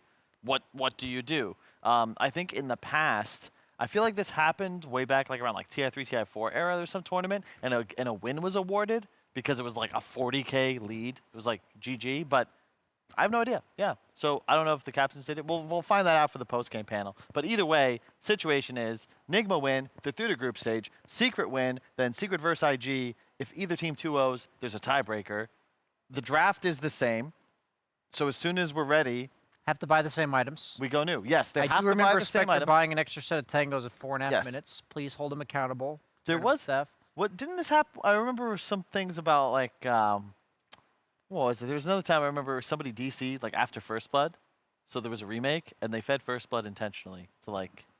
Oh, make it that's some fair. real honor. So that right was there. very honorable. That was before people were picking Huskar. that's So for the sure. question is, if you guys both went for the right click on the range creep mid, and Puck got the deny on wave 1, do you give him the deny again? I don't know. That seems like a pretty important thing to establish in the rule book. If it is same draft, fresh game, you're playing everything different. You're not going to give anything away. Yeah. You could even switch it up lanes because you think you know what's going to happen because you know you played it out before. No. This is the time for mind games. Are they going to play the same lanes even? Are they going to do the same things, same moves? This is a totally unrelated note, but something that I think would have helped my squads back in the day would have been something like this remake is unintentionally giving us, which would be a chance in Dota to train scenarios. Like in Counter-Strike, there's a lot of like aim lab stuff that you can do to like work on your grenades, your positioning, your executes, etc. Whereas in Dota, you just scrim. You just play games. That's all there is. But it'd be cool if you could practice, you know, like the 6 to 10 minute Chen rotations, or how are you going to take a Roche fight at this point in the game. So I think that at this point we need like a custom map, you know, just saying anybody out there. I just think it'd be really cool if you could actually train scenarios. Like, I think that would be really cool as well. Wouldn't it be cool if you could, for example, load up an old game and then take over the replay? Twisting it. It's never been done before. So creative. How long was that even in? Was it even in, or was it just said, we're going to do it and then never done? I don't know. No, what it was in the battle pass, I think. No. Wasn't it? Wasn't it? No, I the think battle it pass? was I think said it was launched to with the game, like in the initial announcement. It's like load save games, because that was a huge issue. No, yeah, load, No, I'm not saying load save games. I'm saying replay takeover. It was announced that, you know, you've got Nigma versus Team Secret. Now you can go to minute 30 and play out. I from thought there. that was in a battle pass. might I have thought been. that was Maybe in like it was a TI battle pass. That would 4 be or 5 so battle cool. I think that was a thing. That would be so cool. Imagine how fun it would be just to like play out situations. Yeah, that's what they did. It was Yeah. like TI final games or whatever. That's what they were doing that you could load into. Like, how would you do if you were with these drafts starting at this point or Because whatever? I remember that was something I did. Oh man, that was a long time ago. Playing, I think it was. Man, this is a long time ago. So this feature's definitely been possible. Because I think it was like Madden 2004 on the Nintendo 64, and you could take over as like Elway doing the 92-yard drive against the Browns. You have no idea what I'm talking about, do you? I absolutely None know of who yours have got to use Elway yours. is. Huh? I know who Elway is. Yeah. Sorry. Okay. I don't. That's fine. It means the viewers don't either. We do have actually got a lobby being made. Yep. So the confirmation, I know we said it already, but now is like 100% we're in the lobby. Players are starting to dribble in as well. We're going to have the same game played again for your entertainment and for ours. Yeah, again with the same heroes because those heroes were dope. Miracle is anxious, angsty, ready to go. First one in the slot. New updates. New update. We knew same picks. They have to play same lanes. They have to play same items. Wait, can we clarify? Is that the team's like handshake, or is that I don't They know. have to I also agree on don't know. range Like, how synchronized. can you confirm same items if you're definitely gonna be maybe poorer than you were before? Yeah, I'd really, if it's possible, production, if you could clarify that, that would be really cool. Because I have a feeling, like, I will tell you, like, you know, I don't know how much the viewers are aware of, because these guys don't stream. You know, whoever loses, if you don't make it out of the wild card, feel free to stream. Just saying for the fans. But these teams have a lot of respect for each other. Yeah. Their DMs are very cordial, from what I've seen, and the captains, you know, Puppy and Kuro, there's a shared history there. They've played together for a long time. Yep. They've played against each other for even longer. There was a little bit of a downfall for the friendship, but that was also resolved, and Kuro also went to Puppy's wedding after that as well, so some proof of immense relationship there. Yeah. Yeah, a lot of respect, and they will adhere to any kind of respect rules, gentleman agreements, if you want to call them, that they have with each other, so yeah. I'm curious. I also want to have confirmation regarding the same items, because that seems weird, because obviously this game, it went fairly well for Team Nigma considering how we thought it was going to go. So maybe next time around Team Secret is a little bit more prepared, and maybe Team Nigma is not going to get the same amount of gold. And generally, if you don't have the same amount of gold, you might not want to build the same items. Could we do, just real quick, before we get into any more preview, could we do a little bit of unsubstantiated speculation? Okay. What is it? Unsubstantiated speculation. What happened to the game? Like, did the server just die? What, is there an Arcana or some new effect? I don't know. Should I check if there's an update? Because Darkseer and Spectre in the game, those are two pretty big culprits. Yeah. Yeah, but normally then at least there's gonna be... Wait, are you talking serious or are you talking anime things? Huh? Darkseer and Spectre in the same game, yeah, they're culprits, but at the same time, that's not enough to crash the entire server. That's true. My question is, off topic but on topic, do you guys remember back when games around like 70 to 80 minutes, the graphics of the game would start creating? Yeah. Warlock columns coming down, yeah, strikes everywhere. Totally miss having, I remember having Darkseer in those games. He would literally have a volcano coming out of his head as time went on, because the game was just slowly imploding. And that is something that I haven't thought about in a long time, and I really miss it. Yeah, they should bring cool. that back. It definitely added like an epic feel to games that got to that point. Now we have tier 5 items, which kind of adds. I would prefer the Darkseer volcano spotlight coming down on them. See what we can do. I know the Weplay guys have some pretty cool tech. Maybe we can ask them to add that in manually. They have done some cool things. A question about the items. Here's the gentleman. How far does the gentleman's agreement go? Are we talking all region? Are we talking Quelling Blade? Talking Wraith Bands? Maybe just opening items. Are we? Maybe If he went for the Oblivion Staff and he bought the Sage's Mask first, are we